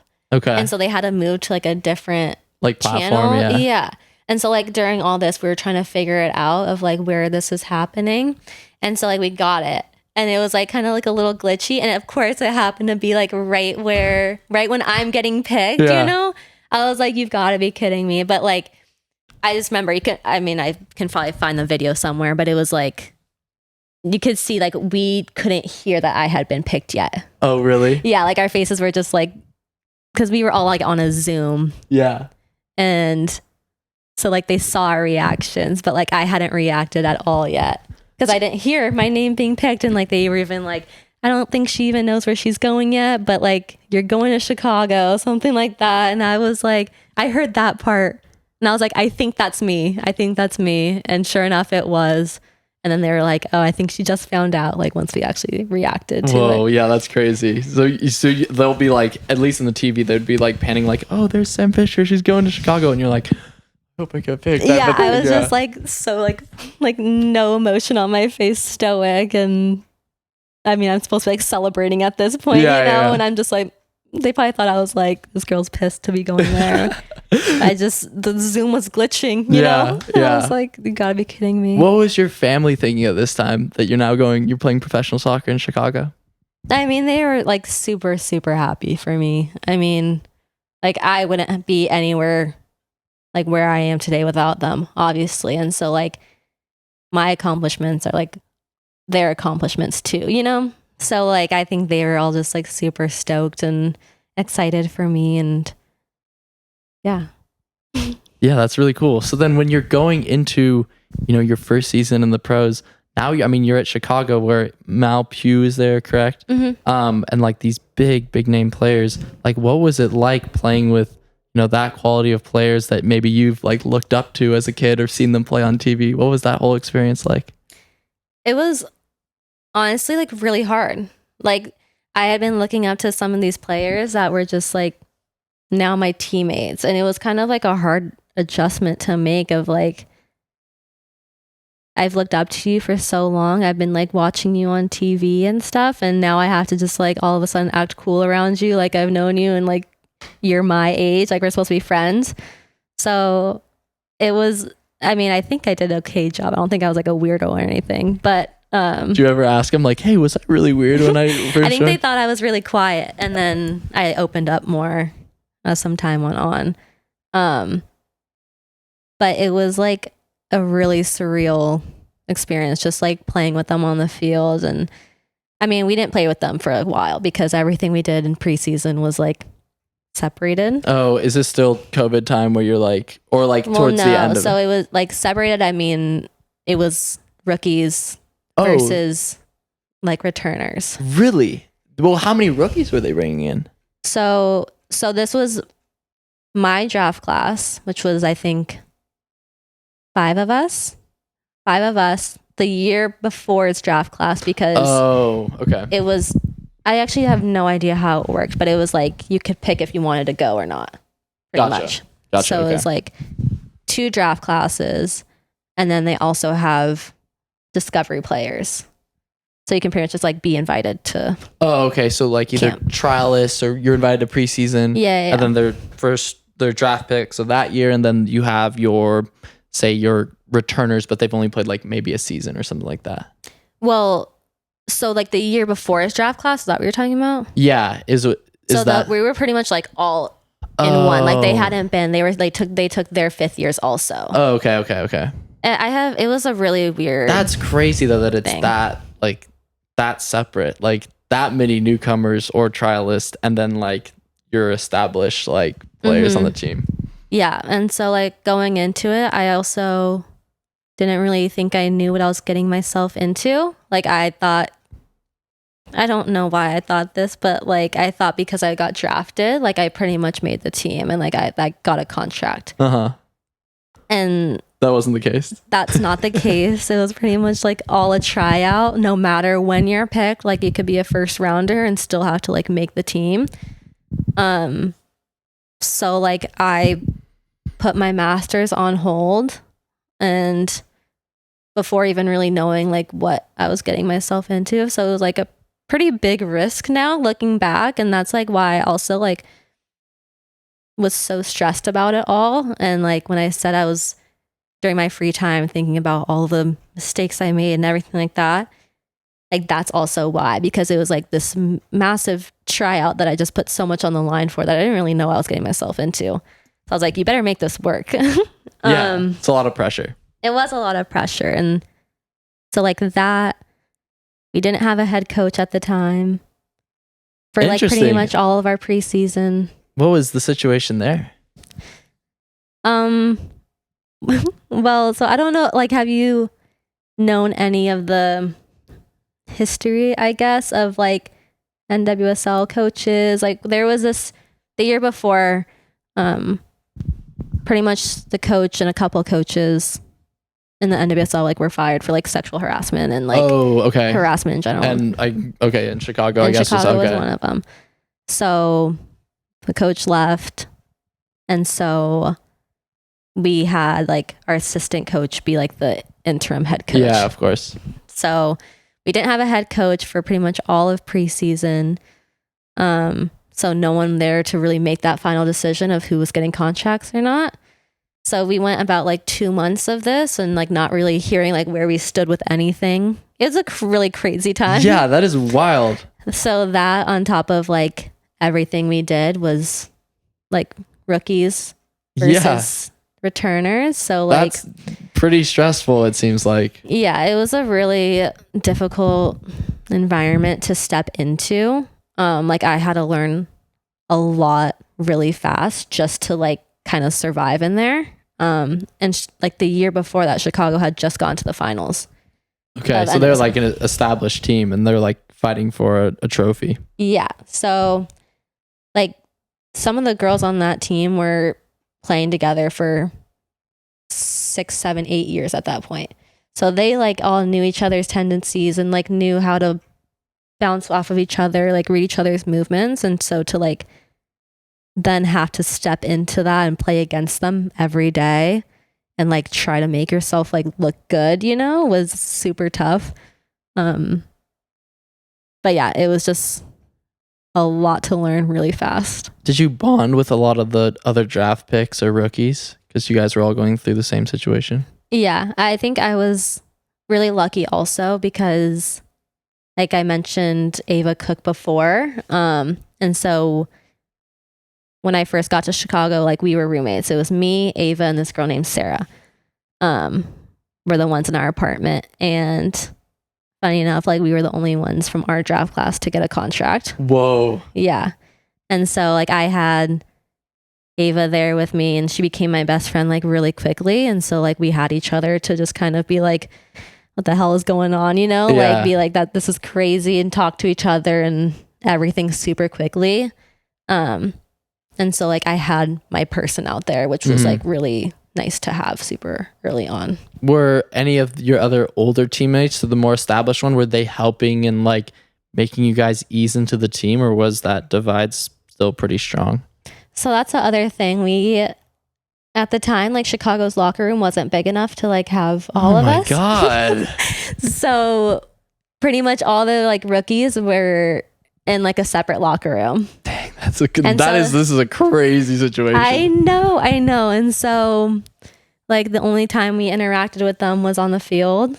And like looking back, it makes sense. I think once we got our contracts, it was like night and day of like them investing in us also, you know, like making us feel like that much more welcomed. And it was like, it makes sense because there were so many of us. It's kind of hard to like, yeah, it's like if am I gonna get really close for you just for then like you in a couple weeks or month to leave? Yeah. So once we all made the team, it was like so much better. We were then in the locker room also, which was pretty cool. So it all happened pretty well. Then quickly. when you made the team, I mean, what's that like? You're like, is it relief almost that you've signed? It was like the biggest weight off of my shoulders ever. We were in Portland at the time. And like for like like a week and a half or so at the end of our preseason. And we played Portland, Seattle, and then like the U23 national team. And so like that was kind of our like last chance to like make a statement, you know? And I just remember like after the game, one of the admin people was like, Sam, coach wants to see you. And so I was like in the hallway and he's like, we're going to offer you a contract. And I was like, I don't even know what to say. I think I had like a tear rolling down my eye. Like, I don't even know. It was just kind of like, thank God, you know, like it had all come together finally. And I was just like so happy that I like actually did enough to make the team. But it was definitely a long process. Yeah, no, it seems like it. And then when your like roommates, when they got their contracts, did you guys talk about it and like you'd be like, no way, this is so crazy? Well, so Sarah was one of the first ones to get it. Oh, so okay. She got hers like a couple weeks before, and obviously we were super stoked for her. But Ava and I were like in the same boat of like, we didn't know until like the last possible moment.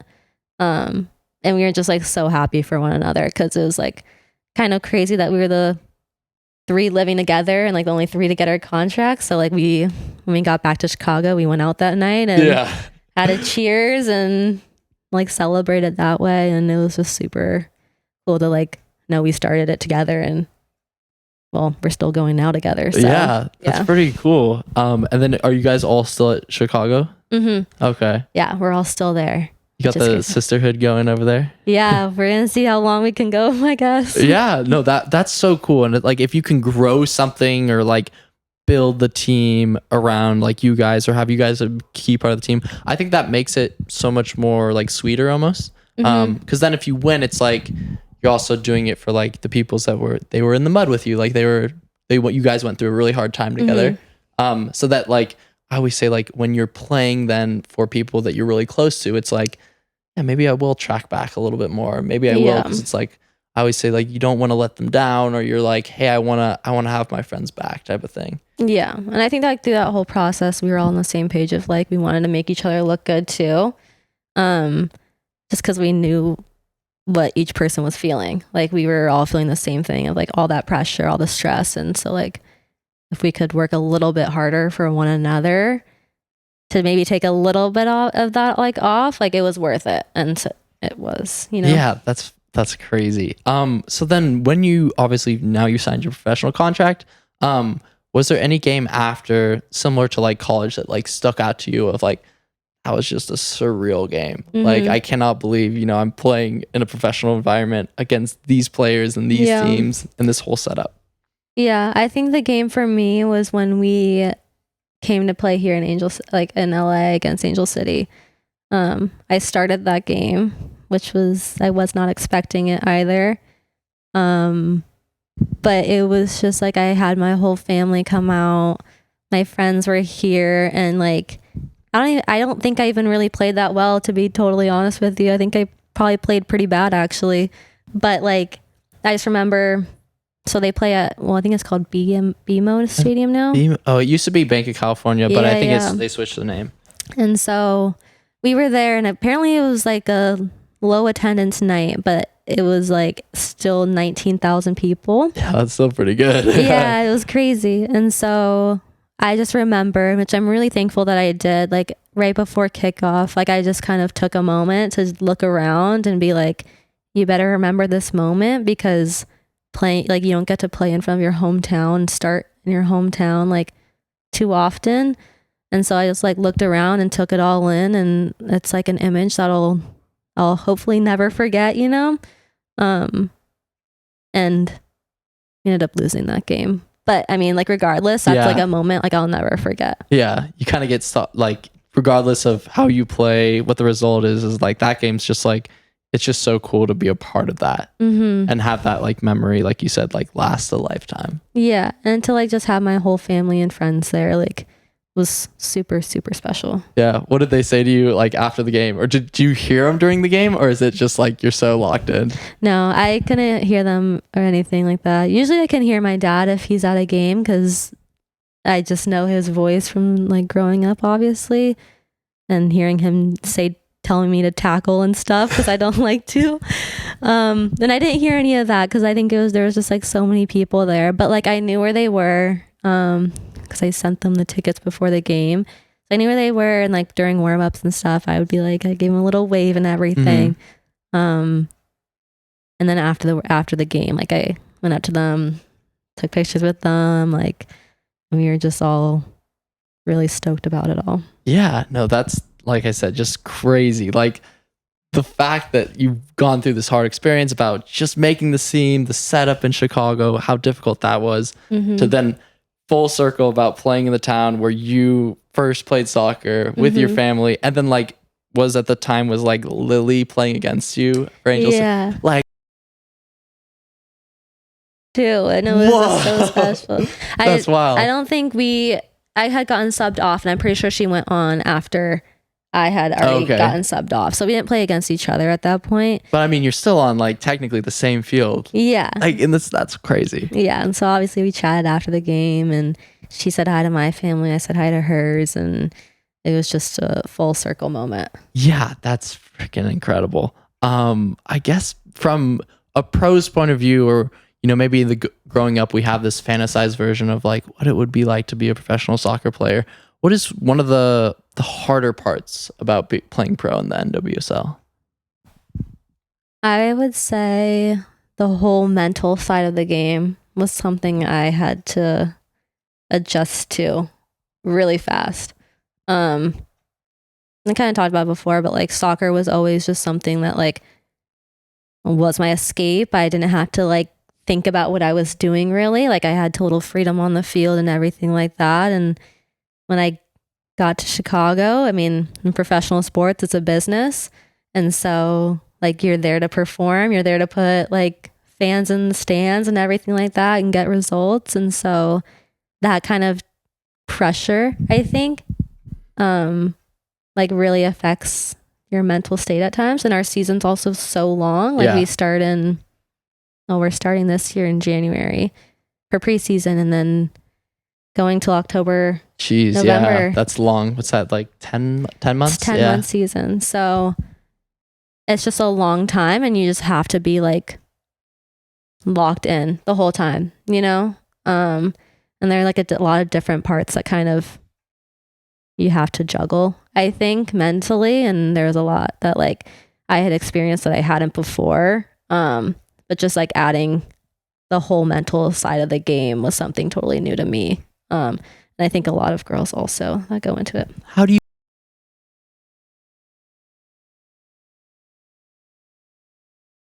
So I started trying like anything and everything that I could. I honestly, it's probably like this year where I started like actually focusing on that part of the game.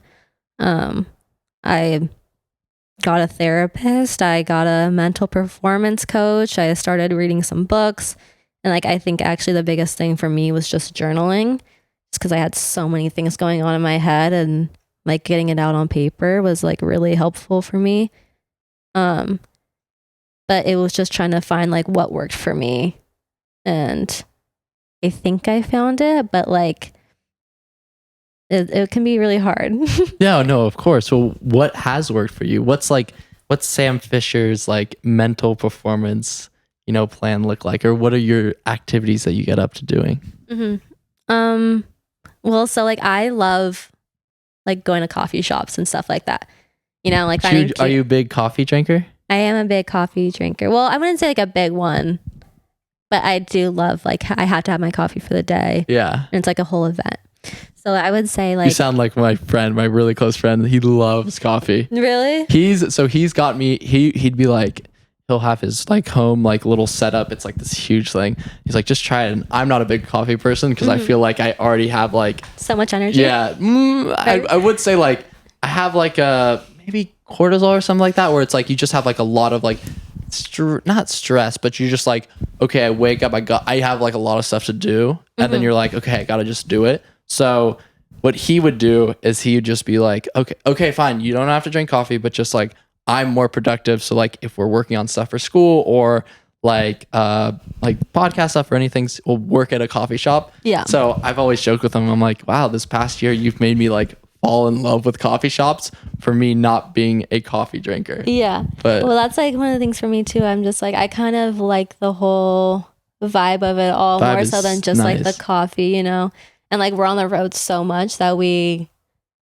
like all go to coffee together, and that's kind of like our event of the day is to find like a new coffee spot and just go hang out and talk and play cards or do whatever. And so like that's what we do. So how does I'm trying to think of like how we got on this, but I remember the like why going to a coffee shop helps your mental game. Isn't that a crazy statement? Like going to coffee helps me play better. Hey, everyone's got their routine or ritual, something like that. Okay, so I like to go to a coffee shop and like get my journal out and just like write down whatever I'm feeling.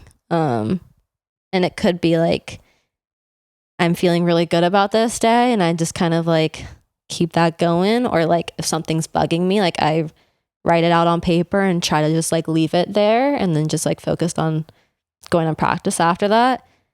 And like I have noticed when I'm like not consistent with that, like my mental, like the voices in my head, start like getting a little louder. Yeah. And so I think consistency with that is just like really huge. And I haven't been like the greatest at it because it's so new to me. But it's something new that like I enjoy doing, and I know that it helps me. So I just like try to keep that going. And like I said, I have a mental performance coach. And so just like talking with her when I'm in season, I'll talk to her like once a week and just kind of like debrief the week. She helps me talk through like some things that I'm feeling, validate some things that I'm feeling, and just try to like build off of like the confidence that I have in myself and in my game and things like that.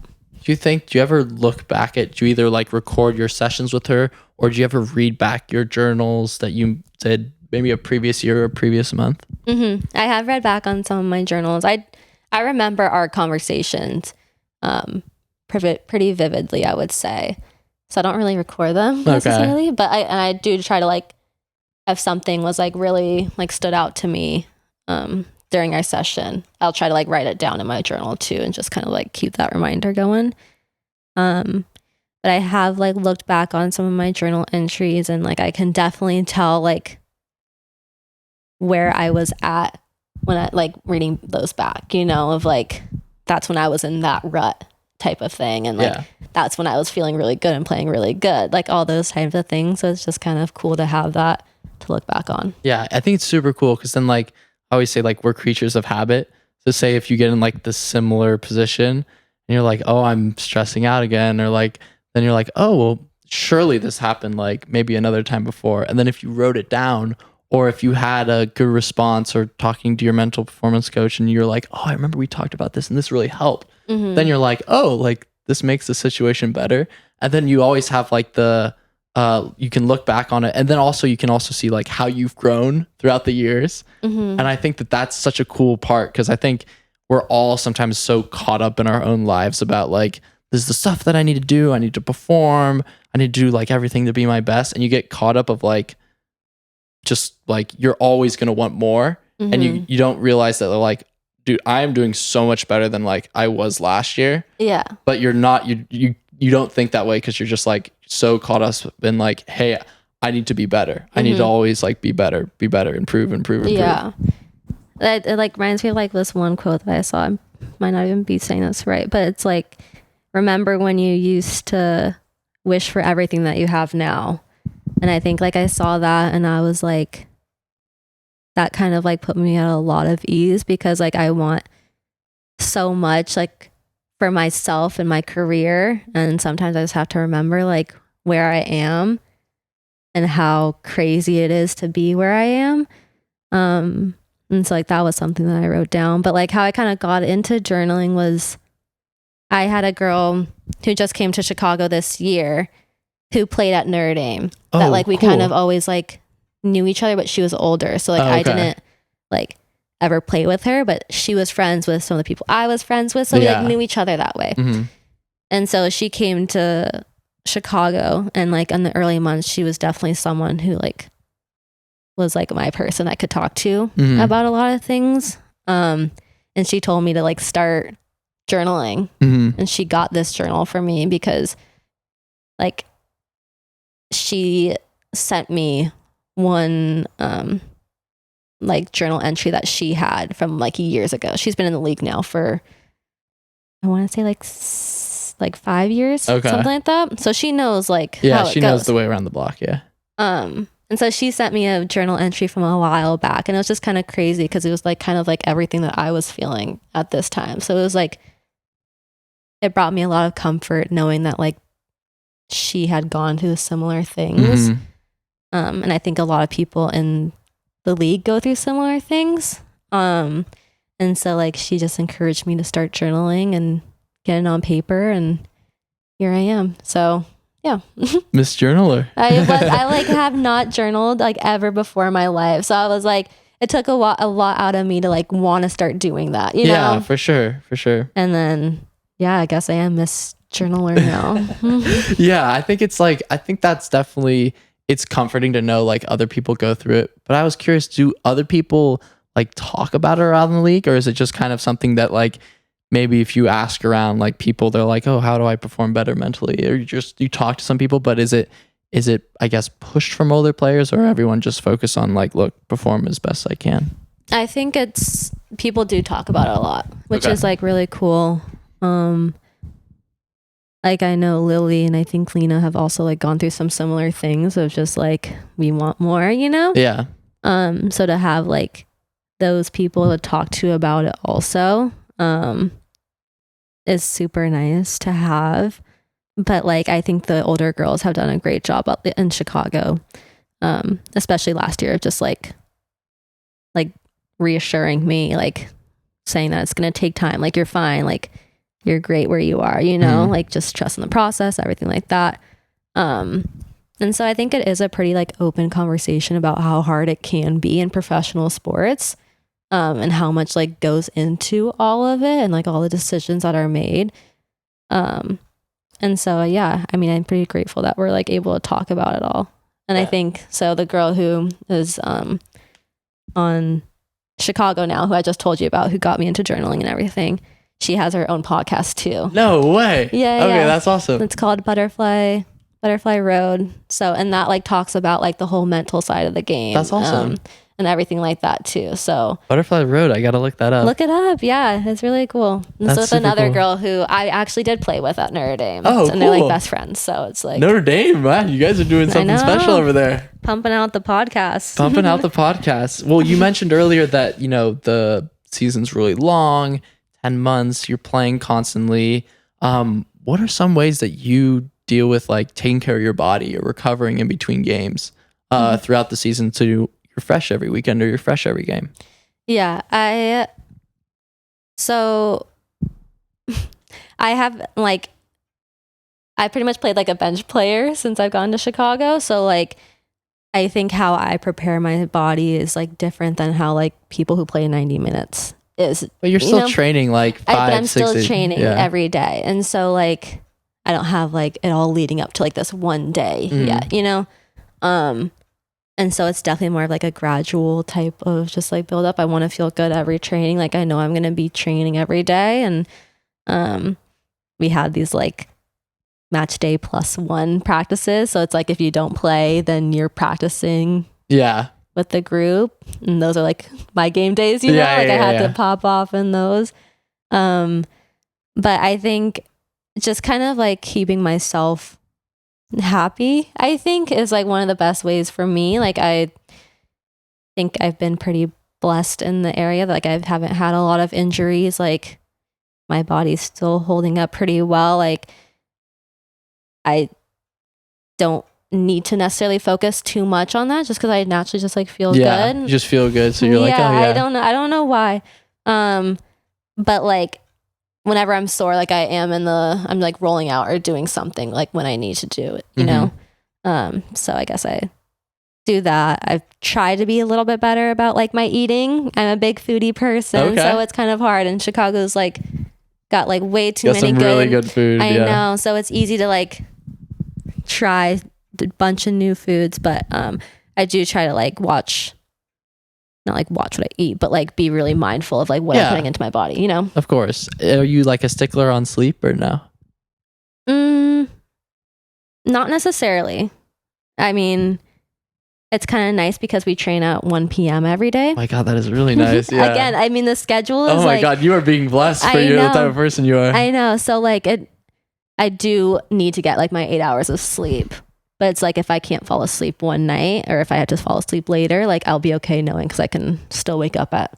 Yeah, you can wake up at like later, or like you don't have training at like 9 where then you have to get there at like 7:30 or that, etc. Exactly. So like I do need to get that time of sleep, but I know I'm gonna get it. One way or another. But yeah, some people have like I'm always curious because some people are like laid back around it, or like some people are like they have to have a routine where they're like, I need to go to sleep at this hour. I need to eat like these foods. I need to train this way. I need to do these exercises. I need to have this strength program. And I think it's like a good balance. I think that having all that options that, hey, these are things that will help me take care of my body. But like sometimes like, and I'm sure you've done this because you travel so much. It's like, sometimes you don't have like the ideal setup and you kind of have to just like make do.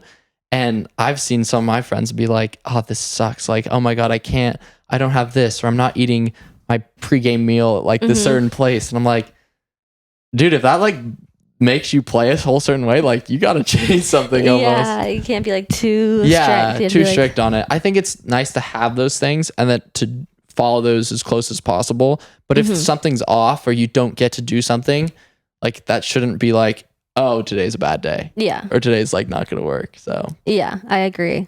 I think I'm also like a very type B person where I'm just like, I kind of just go with the flow. Oh, okay. I gotcha. Do what I need to do. Like I don't necessarily like need that structure of like a schedule. And so I think that's kind of like why I am the way that I am with that. Like when I'm feeling good, you know, and like got to keep that going. And when I'm not, then I'll do the things I need to do to get back to that mindset and everything. But like, I'm not over here stressing about like, did I eat my pregame meal exactly 3 hours before the game? And do some girls do that? I think some girls do. Yeah, for sure. I'm also someone where like I need to eat a lot closer to the game. I don't know why.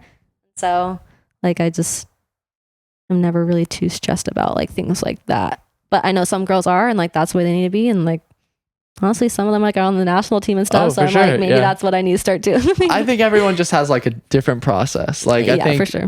Because I've always like, there's some guys that you'll play with, or some girls that you'll play with, and they're like, they do nothing like outside the field. Like I would talk to them. I'm like, dude, you're a kid. We're the same age, but like you're a kid type of thing.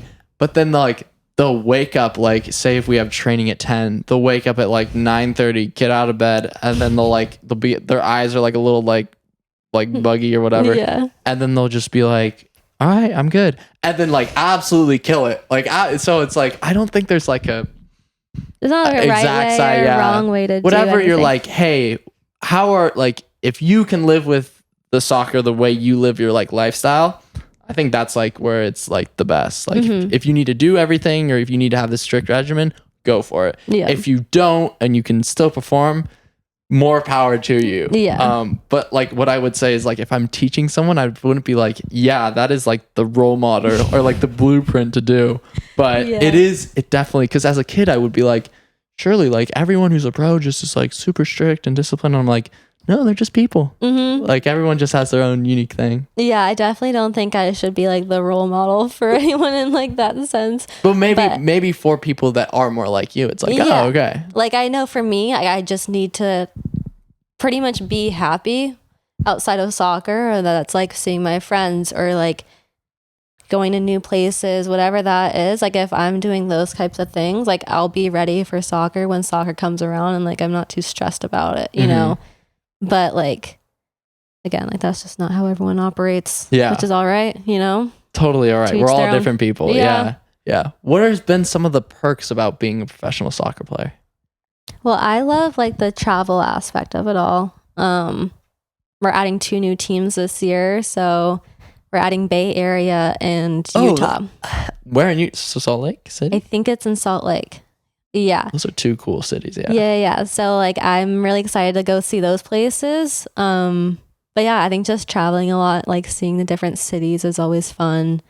And then just like having some really cool people to be around is also like definitely one of the perks of it all. Like I'm just surrounded by people who like inspire me every day, and like to be around that is just awesome. So when you're in Chicago, do you hang out, like say off the field or like you have an off day or something like that? Are you still hanging out with your teammates, or do you have like other friends that are close by that you're like, look, I love you guys. You guys are my teammates, but I just need a break from you. I need to like hang out with some other people. What's your like style like on an off day? Well, so I'm like on an off day, are you saying? Is that what you're asking? Let's say like you don't have soccer. Yeah. I mean, so I'm like super close with my roommate Ava. Okay. And she's like a great person. Like if we're like, I can't talk about soccer, we're not going to talk about soccer. Gotcha. And like we can focus on whatever else it is. And we have like super similar interests. So like we'll go golfing, for example, a lot together, and during the summer, obviously. And just like do a lot of things outside of soccer.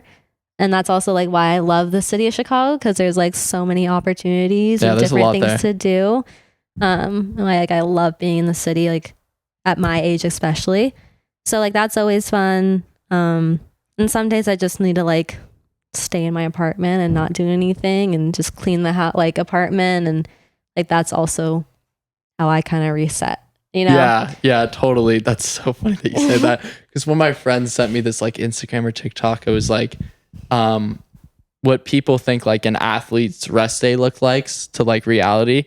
And it's like, one is like, it's the classic like influencer thing where they're like, wake up at 7:00, do my like skincare routine, then go for an ice bath, and then like maybe work out lightly. Do some yoga. Yeah. So that's like what they're like, everyone's expectation is. And then and then it like stitches to like another thing. It's like reality is like they're just sleeping in bed, or they're just like eating a ton because they're like, you're just so tired. Yeah. Like I mean, our bodies go through like so much. We're training nearly every day. Some weeks we only get like one off day. So, or whatever, it kind of just like lines up with our travel schedule. And so like, those are the days where you just like, I just need to be home and do nothing, just sit in front of the TV, like eat my favorite meals, something like that, you know? And just kind of reset that way. Yeah. Cause I think that's the most important part. Cause I've dealt with friends that like, we all know we love soccer, but then there's periods where I'm like, I don't really want to go to training. Like my body hurts, or like, and I'm still like, I like to at least think of myself as like young. I'm like, wow, dude, like this is a lot, like playing 1 or 2 games a week and then like training all the time. Then you got film, like lifting, all that stuff. It's like, it's a lot. And then so I remember calling my friends during season, like, are you guys tired? And they're like, oh yeah. If you said like, from a scale of 1 to 10, like how bad my body's hurt, I'd say a 10, like for sure. So exactly. It's interesting to see how something that like your sport that you love like from a young age so much, and that like you'll probably love for your lifetime, but like there's some parts you're like, I don't want to do it. Like I don't want to do it today. Oh yeah. I mean, there's like so many days too where it's like, even like obviously I'm sore and stuff, but like just like mentally, I'm like, for sure. It's getting redundant, like it's just hard to like show up every day sometimes and like put your full effort in all the time, and I think like that's when I kind of like lean on my like people a lot more. For sure. Being, it makes it a lot easier. And like everyone has those little like weeks or something like that where it's just a lot tougher to go pretty much, and like having those people to talk to about it and like lift you up and things like that is like really huge. We also do these like RPIs are called. What's an RPI? Rated perceived. Oh, RPE. Rate of perceived exertion. Yeah. Okay. Like how you rate like a training or something like that. Right. It's like, is it this intensity, that intensity? It'd be like at a 7 or something like that. We also have to like fill out wellness things every day about how our body's feeling, like how much sleep we got, things like that. So like the staff is pretty aware, I think, of how we're feeling. If you're answering it pretty honestly, like sometimes they'll like come up to you and be like, hey, are you all right, type of thing. And if they notice like the team as a whole is pretty low, like in their scoring, like they'll adjust like the training, practice plan or things like that, which is, we definitely had one of those towards the end of their season this year, and it was nice to kind of, we need to get one of those for sure. Our coach, I do like our coach, but our coach sometimes is like, he just has like a process. And I remember we had like a playoff game, and one of our captains, we're like driving down to like a UC Irvine or something like that, and everyone is just gassed, like, and it's like end of season playoff time, and our captain just goes like, he's like, hey boys, like we had like a walkthrough or something, and no one wanted to do it. And everyone's like, I got school or like this and that, and no one wanted to do it. And we went through a walkthrough like that day, but he wanted to go through like another one at the field. And I remember him texting him being like, oh yeah, like I think some of the boys, I think it's best if we just like have today off. And he said something like, oh, I appreciate your input or something like that, but we're just going to do it. Yeah. So, I mean, to be fair, like, look, he has a process, and it probably makes him feel like, hey, we're going to perform better. Yeah. And he's also a little bit more old school, but it's funny to see that, like, you guys are like, oh yeah, how does your body feel today? Like our coach is more like, oh, you injured? Oh, just push through it type of thing. Yeah. Keep going. But no, it's just, I think it's just a style and that sort of stuff. But yeah, I remember we were all in the car, and our captain's like reading it to us, and we're all just like bursted out laughing. We're like, dude, no way. That's like his crazy response was so funny. But yeah, I definitely think that at least you guys can give, like, giving your input to coaches kind of helps with that like process of like dealing with like, oh, I'm sore. But yeah, it's a thin line, because like sometimes I'll look at them like, am I just being like, I wouldn't say lazy, but like, am soft I just being soft? Yeah. And so I'm like, I don't know. I wish there was like a more objective metric way to deal with it. But yeah, like there's definitely sometimes where you need to push through a little bit. Yeah. But I think figuring that out, like what's a healthy balance of like not going over the top, but then not being like soft and being like, look, we can just go through a rock, dude. We're going to be more prepared, and then in the game you might be more confident, etc. Yeah, I think it's like you have to be super smart about it, because our season is so long. Yeah, like, it's so long. You have to just like be able to pace yourself in that kind of way. And like we also do these like jumps every week to kind of like, oh, with like force plate stuff? Yeah, okay. To like see, I don't know if it's like our body, how it is for the week, or like how we're progressing. I think we do it like twice a week or something, to just see like if we're like dropping off. And like usually if like you're dropping off, like your wellness is usually down. So things like that, and like just being able to like adjust what you're doing to get back to like upward progress. Yeah. Because I think then if you do start to drop off, then it's like your risk for injury goes up, and then you're like, oh, I don't want that to. And then now that like being available is like now your livelihood, you're like, okay, I need to make sure that I'm doing everything right so that it stays at like relatively a stable level. Yeah, and I think that's like why they're also really invested in like that whole part of it, just because like injuries are especially so common in like the women's game and like ACLs and everything like that. And so I think there's like a lot of studies going on right now about like why it's so much more prominent in women's soccer of like ACL injuries and things like that. And so I think that's like why they're really aware of like our bodies for sure and how they're feeling and everything like that, which is good. You know? As they should. I mean, more power to the athlete, which is nice. Yeah, I'm like, you better listen, you guys. I'm telling you. Yeah. Let's get into some more fun questions. Okay. What are 3 words that you would describe yourself as? I would say loyal, confident, and maybe a little sassy. Okay, loyal, confident, and sassy. I like it. That's a unique one. I don't think I've ever had that 3 combination. I just had my family always tell me that I'm super sassy. Sassy Sam. Yeah, I guess. Okay. It comes with being the youngest, you know. I gotta like throw a couple jabs at my sisters here and there, you know, keep them on their toes. But I would probably say like those 3 describe me pretty well. How about you? Resilient.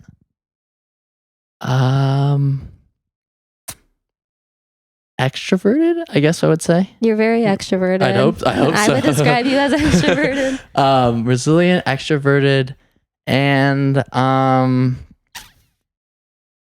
would say resilient, extroverted. I have constant, or I don't know if I had one. I gotta try to find one word for it, but I'll describe it to you about like always having something to do, or always like building some sort of project. Enthusiastic. Oh, I guess I would say inspired. I guess inspired. Funny thing that my roommates joked to me. So like anytime it could be like the smallest little task. Like say I finished like homework or something like that, or got back from practice, and I'm just kind of like I'm stoked. I'm like happy. Like I'll just like randomly just let's go. Like I'm like super excited. And so when my roommates like sometimes get back or something like that, they'll like we have like these stairs, and they'll get up and then they'll be like, no, guess what? And then they'll like mimic me and be like, let's go type of thing. That's so funny. That's so cute. Yeah. So I think it would be like, I guess it would probably be, I think so resilient, extroverted, and then I guess inspired, but like inspired meaning like trying to build something and having fun or having not fun, but just enjoying the process of building something. I think like saying, like gamifying a lot of things is kind of cool in my opinion. Like whether it be like you want to learn how to like take care of your body, your health. It could be like another activity, like for instance, like my brother snowboards a lot. I'd say he's gamified snowboarding. He's like, oh, there's this new gear, and like I want to go this run, and like I can see how people really get into it. So that to me is really interesting. But yeah, I don't know. That's what I would say the 3 words that describe myself as. Those are good 3 words. Yeah, for sure. We're going to have to find like one word to describe the last one. That's going to, I'll be thinking about it for a while. I know that's eating at me, but I would say probably the most one, I think resilient for me is like, if I had one word, that's like cornerstone, just cause like at every step, whether it be like school or soccer, it's like kind of had the resilience. Cause it's like, either like from no one really from my hometown who really plays pro to like figuring out how the whole system works, and then like dealing with injuries, and then like the college game, and just like figuring out, it's just like kind of had to been resilient. Yeah. So I would say like that's like if I had to pick one, it's probably most that. But yeah, that'd probably be my 3. Good one. Okay, if you could, not that one, no, that one's too easy. If you could only feel one emotion for the rest of your life, which one would it be?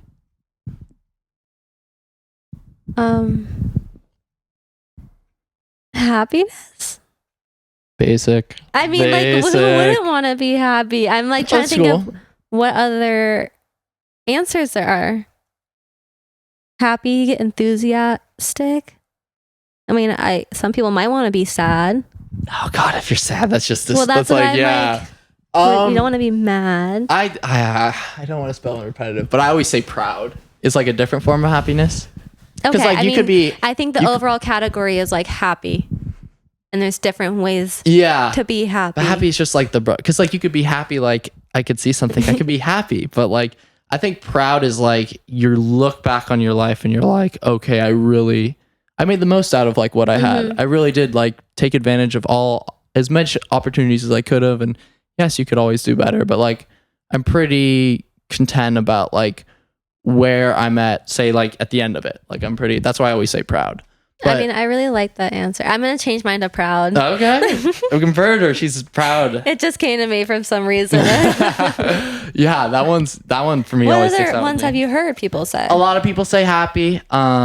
They say like happy, confident is another one. I guess contempt is like one, because you don't want to like say like you're feeling contempt in your life, but you're like, some people have said like, I want to feel like I'm doing stuff that's going to make my future self contempt, if that makes sense. So it's not like, because being contempt, but yeah, it's like an odd thing, because it's so funny how it works, because I had always people would be like, hey, do you enjoy the journey? I'm like, I do, but like if I do feel joy, that sometimes then gets in the way of like going through the journey, or like sometimes like I need to perform, or I want to do better at this, I want to see how far I can go. So I try to find like a balance of like try to take some little spots of like joy and happiness and all that sort of stuff, but then kind of get back to like, okay, like I'd always just say I'm curious to see how I figure out. I think Kobe Bryant has a quote that I really liked. It was he describes a lot of people play like sports, they either play to win or they play to lose, and he says he doesn't either. He plays to figure out how the game is played and figure out how he can be the best at the game as possible. So he's not tied to the result, he's tied to the process. So that to me is like really interesting, because then like, because we've all like, when you're growing up, like say you're up 1-0 and you're like, oh, I hope we don't lose, like just playing like really safe like that. You're probably not playing like your best footy, like when you're playing like that. Or if you're playing to win, that could be like sometimes reckless, like throw everyone forward, like just like where it's like, if I'm playing, like if I'm just like, I'm curious, okay, we need to break their like low block or their press, how do we break their press? Or like, oh, their left back is kind of weak link, how do we expose that like, at least for me in my head, helps with my performance about like, okay, how do I then use that to figure out the game? And then the results is just like literally a byproduct of figuring that out. So that's so interesting. You look at the game that way. I mean, I try. It's not easy to do. Definitely not. Like, I think like as I've taken more of a bench role, I've like tried to look at the game like that, of just kind of like more like, I don't know if it's like analytical is the right word, but like how do we break this team down, or like what's not working that we're doing, things like that. Because it's like really hard when you're in the game to kind of like see what's happening, because you're just like so focused on like what you're doing, you know, at least I am. And it's hard to do that. And like, I think people who are able to do that have like, it's like a really cool quality to have, you know, because like I just don't see the game that way. I kind of just more like do what you do and it'll work, you know, type of thing. Or like, if that doesn't work, change and do this type of thing. But it's like when you can see like their left back is like bombing forward and they're sliding over here and you have to go that way, like that doesn't really like fully make sense to me. I'm kind of more of just like, but some people freedom to do what some people say your freedom is you just do it subconsciously. Because like in the field sometimes, like I would be looking at a game and I'd be like, maybe we have a film session or something like that, and I'd be like, I don't really remember why I'd make that decision. I just kind of did it because it was like instant, and it's so fast at the time, and so you're just kind of making decisions. But sometimes it is nice to know. I think it's like to have that more analytical brain, but then also just like let some of the decision making like go through. Like if you, like for instance, so that, you know, that little kid, like really Liam, the small, okay, he's on our team today. Yeah, exactly. So I had him like on a podcast, and I'm curious because, you know, he, like for me, I'm like, he's way better than any of us who are like playing now, like he was not that good. Like if you threw me in with college kids back then, like I would have struggled. And he has a smile on his face. He's loving it. He was smiling. I was like, what's so funny? Yeah, he loves it and stuff like that. I know. He's so cute. I asked him like how are you, for lack of a better word, like how are you that good? Like what goes through your head when you're making decisions? And his answer is like the most like 15-year-old answer. He's like, I just love soccer. Like it's just something that I do all the time. My friends really like it. I don't know if I can really describe it. Just like it's a lot of like instinct. Yeah. And so like that's like, and it's kind of gotten him to be like just like really good. So there's nothing like, I don't think there's anything wrong about like playing with instinct if it's, leading to results or what have you. But it's just interesting the way you think, because sometimes I'm like, surely like he's thinking like if this guy steps, he's gonna play here, and it's like, dude, he's a kid, like he's 15 or something like that. So that's so funny. I was thinking about that today. I was like, how old is he? Because he plays like crazy. He's like a full-blown pro or something. I was like, what are you doing? I know. I remember me and Quinn are going like, God, like he's better. We had him out first time like last summer. And we're like, he's better than like all the college guys like out here. Like, what the heck?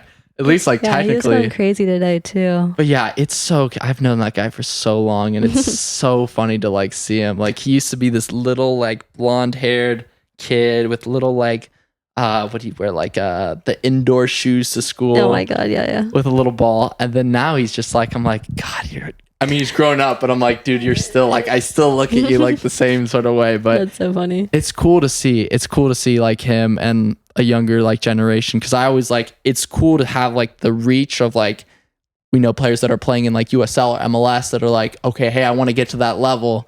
And then when I'm thinking like long term, I'm like, wouldn't it be cool to play like USL MLS and then like also have these like young guns coming up that you're like, I gotta chase them and keep up with this guy, and then it just raises your whole level. So yeah, I feel like the game's changing so much too. So much, yeah. I'm like, damn, when did everyone get so good? I know. I'm like, what was I doing? I mean, like hearing about girls now who like play with boys growing up. Oh yeah, like the Thompsons, like the Thompsons, and Melissa, yeah, crazy. And so like one of my trainers, like they played for one of my trainers' boys team, and I was like, damn it, why was I not playing with boys, Yeah. But I'm like, no one was playing with boys when we were growing up. So Right. I think it's just like, you did the best of like what you could at the time. Yeah. But yeah, I mean, it's like, well, all like, at least on the boys side, like this whole academy push, at least from this area, is like relatively, like people would just play like Real SoCal, like that's the best team. And then you would hear maybe like one or two guys maybe go to Galaxy, but that was like, whoa, like that's a big commitment. Yeah. But nowadays it's like, oh yeah, there's like 4 or 5 guys like at LAFC. I'm like, dude, that's like, that was not going on when even like a couple of years ago. But it's like, I think it's cool to see, because I always like want to have like the next generation. So like our generation did good, but like, okay, what can the next generation take it further? And then the net one after, like continue to improve, because it's cool to see like, yeah, for sure. Yeah, like the adaptation of like soccer and footy. And for me, I'm liking it. Maybe you too. It's like, it's getting more technical. Oh yeah. I mean, I think that's more like the European style way of soccer too, for sure. But no, just like, I was like thinking when you were talking about just like how cool it is to see like the younger generations and how much the game's changing. And like, I think especially for like women's soccer, it is like so exciting to see, because I'm just like, I mean, I talked a little bit about it earlier of like when I was growing up, like I didn't really have, like I couldn't really watch women's professional soccer a whole lot. So like I couldn't really like dream it fully and like know what it looked like, But like now, like we just got this like brand new TV deal that it's like we're gonna be on like these like big name networks and everything. And so like it's so exciting to see like little girls are gonna be able to watch women's soccer so much more easily, and like know that, well, like I even know right now that like I wouldn't be here like without the people who like started the league pretty much, and to see how much growth has already happened from then, and like what, like 10, 11, 12 years, something like that. Yeah.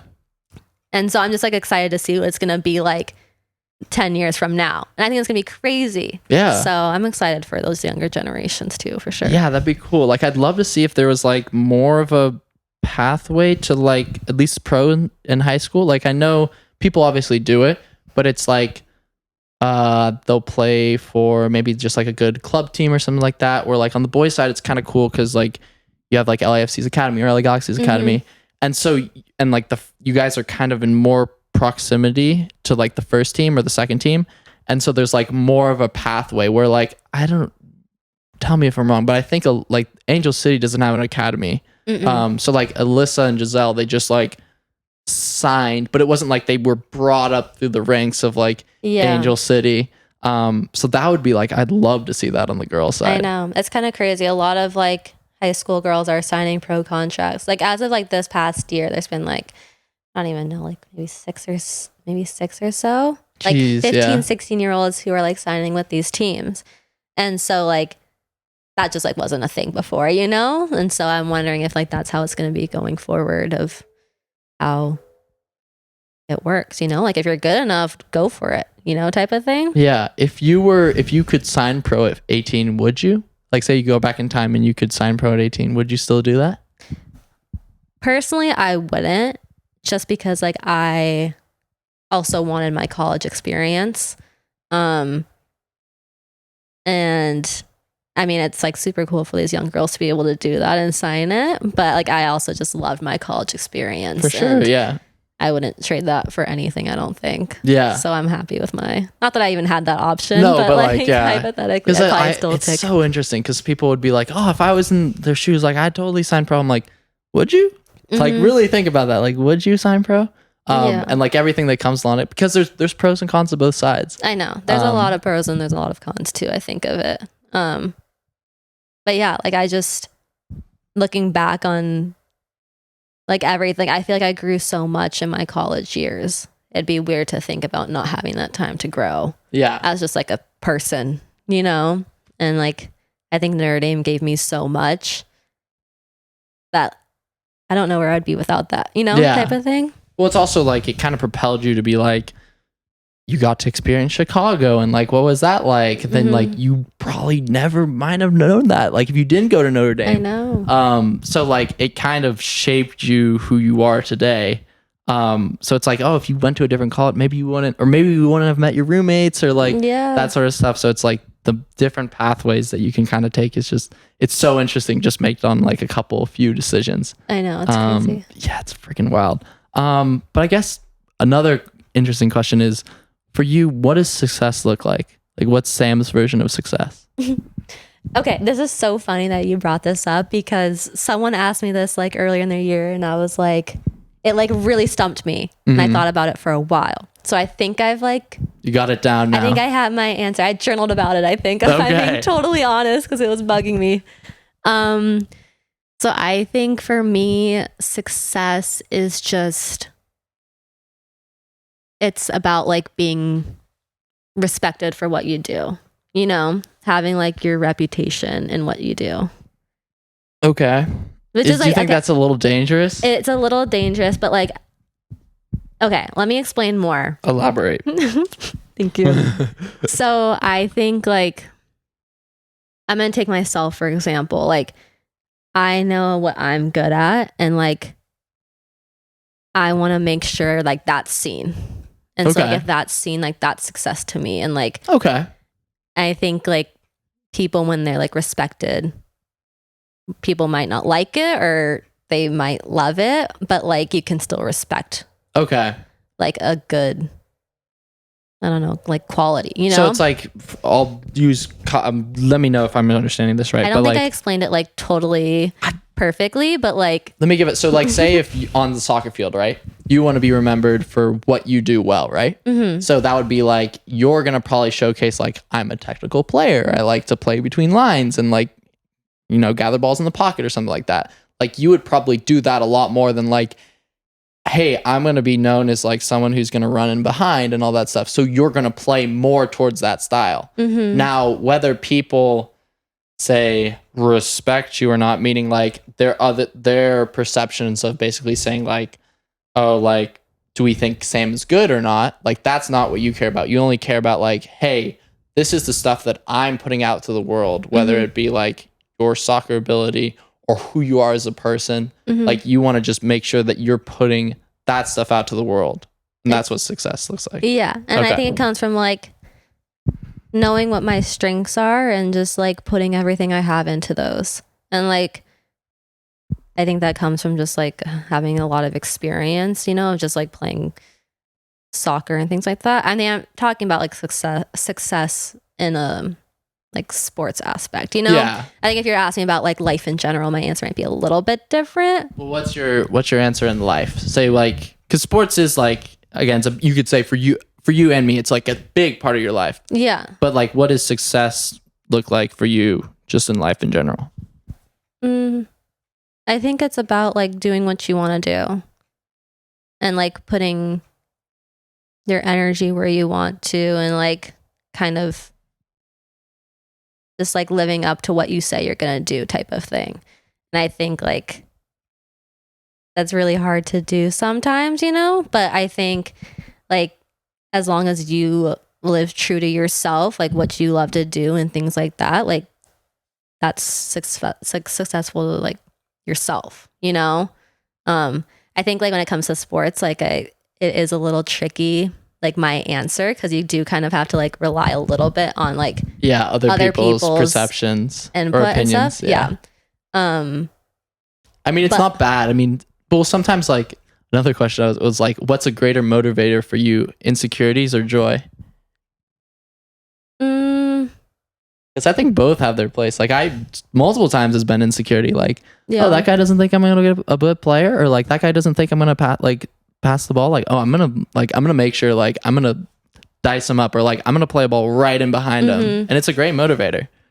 I think my motivator would probably be the joy side of it. Okay. Just because like you know that feeling you have after a game when like you know you played well. You're almost like high. It's like a little high, and like I like love that feeling so much, and like I just want to have that feeling after like every time I step on the field. So like I think, and like that's like a emotion I would like really love to have for the rest of my life. Going back to that question. And so like I think always like having that as the goal would be. I forgot the question. Like what is success? Like that, motivation, joy, or insecurities. Yeah. No, yeah, it's interesting. It's very interesting. I think at the end, you probably want to be joyful or like happy. You're less like attached and it's less emotionally stressful type of thing. But yeah, like sometimes, definitely I guess you could say like the darker side sometimes takes over, and there's definitely uses and to kind of take something away from it. But yeah, I think you're right. I think the joy that you get from like after a game. I always joke with like my friends, I'm like, we're all addicts. Like we're all searching for that again. Like it's so true. Cause it's like, it is true. As soon as you play, you're like, why? And like when say like the game's over, you're like, oh, why is it like, I want to play more. Like, why are we stopping type of thing? Or my friends would joke with me if we're training or something, like just doing a rondo or something like that. And it's really good. And I'd be like, all right, I'm going to stop. And they're like, no, like we can't stop right now. So I think it's so funny, like how, like as athletes, you're always chasing that feeling, you know? Yeah. And I think it can like, I was just thinking about like today, you know, like when we kind of got kicked off the field. Oh, yeah. And we were just all like, we wanted to keep going so bad. Yeah, everyone's like, let's go over here. Yeah, I know. We spent like 30 minutes trying to just find a different field to go to. But like, I think it's just because for like that, we all want that like, like feeling of like like the fun that soccer brings. For sure. Yeah, no, you can get lost in it for sure. Get lost in it for sure. I think everyone does. Everyone who loves it, I think definitely just gets completely lost. If there was something at the beginning of your soccer journey that you would tell, say, your younger self, what would it be? That's a good question. I would probably tell myself to enjoy the process a little bit more. I think, especially when I was younger, like it was just like, I gotta go this, I gotta go that, I gotta do that, you know?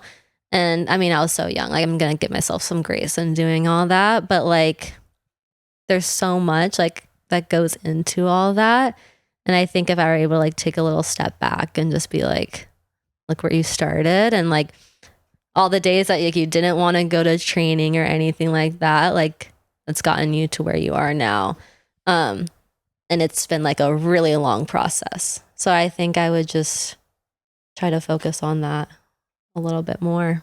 Yeah, I think everyone needs to do that, but I think it's almost like your coping mechanism is maybe some people are like, it's just what I gotta do. And yeah, I'd love to enjoy it more, but it's like there's just so much that I have to do because it's such a competitive field that you're like, this is just what I gotta do. But yeah, having that balance of like taking in some moments, like for instance, like you playing in your hometown, or like you now coming in the off season, and then, you know, having the special time where not a lot of people get to, you know, play with, you know, their childhood friends at your age. Yeah. And you guys are still striving to get better. Like that's really special.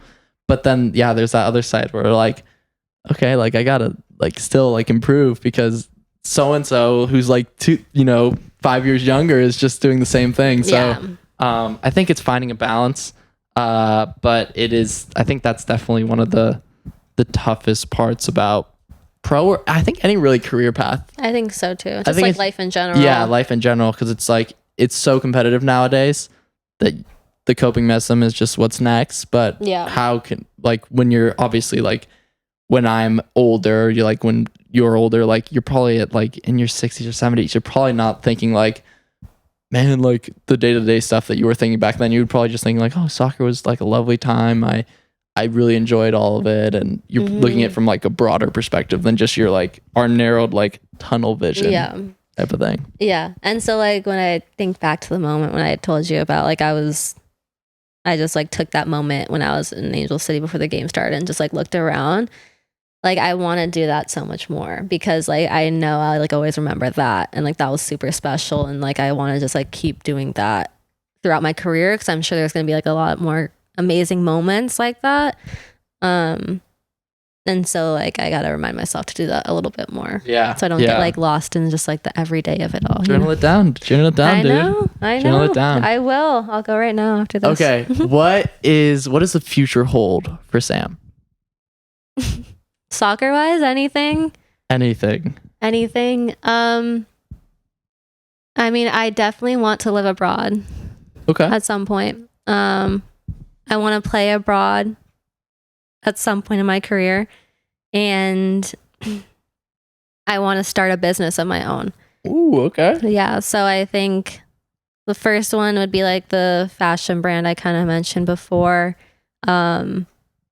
And I'm just like trying to figure that all out now. So it's like going to take a while, but that's definitely in my future that I'm like super excited about, and something new that I'm super excited just like learn everything that goes into it. So starting that, going abroad at some point. I mean, like my dream would be to play for like a big European club at some point in my career. What's your dream club? I would probably say maybe Arsenal. Oh my God, you're killing me. Or Man City. Oh, damn, come on. Are you a United fan? Oh, God, no. Fuck. Okay. I mean, at least you didn't say United, but no, I'm a Chelsea fan. Okay, yeah. That's fair. That's not fair. Too bad. The City one's okay, but really? I Arsenal? Mean, yeah, well, okay, so I just started like watching Premier League a little bit more this year. No, I'm not gonna lie. It's like my friends are Arsenal fans, and I'm like, look, I like your team, I just don't like Arsenal just because I'm a Chelsea fan, but yeah, I like some of the players in the team. Yeah, for sure. And so like I've been watching it more this year, so I'm like trying to still pick my team, but I just like really like how Arsenal plays. For sure. So you're gonna be a gunner coming up, moving to North London. We'll see. That was probably like way down the road. Gotta score some more goals before then, but we'll get there one day, I think. Yeah. Well, that's exciting. So scoring goals for Arsenal and, starting your own business. Yeah. We'll see which one comes first. We'll see. Maybe, hopefully both. Maybe both. Both. Yeah. Well, Sam, thank you so much for coming on today. I had a really good time. I think a lot of people will take away a lot of really interesting things and learn a lot. I know I have. So thank you so much for coming on. Of course. This was fun. Yeah.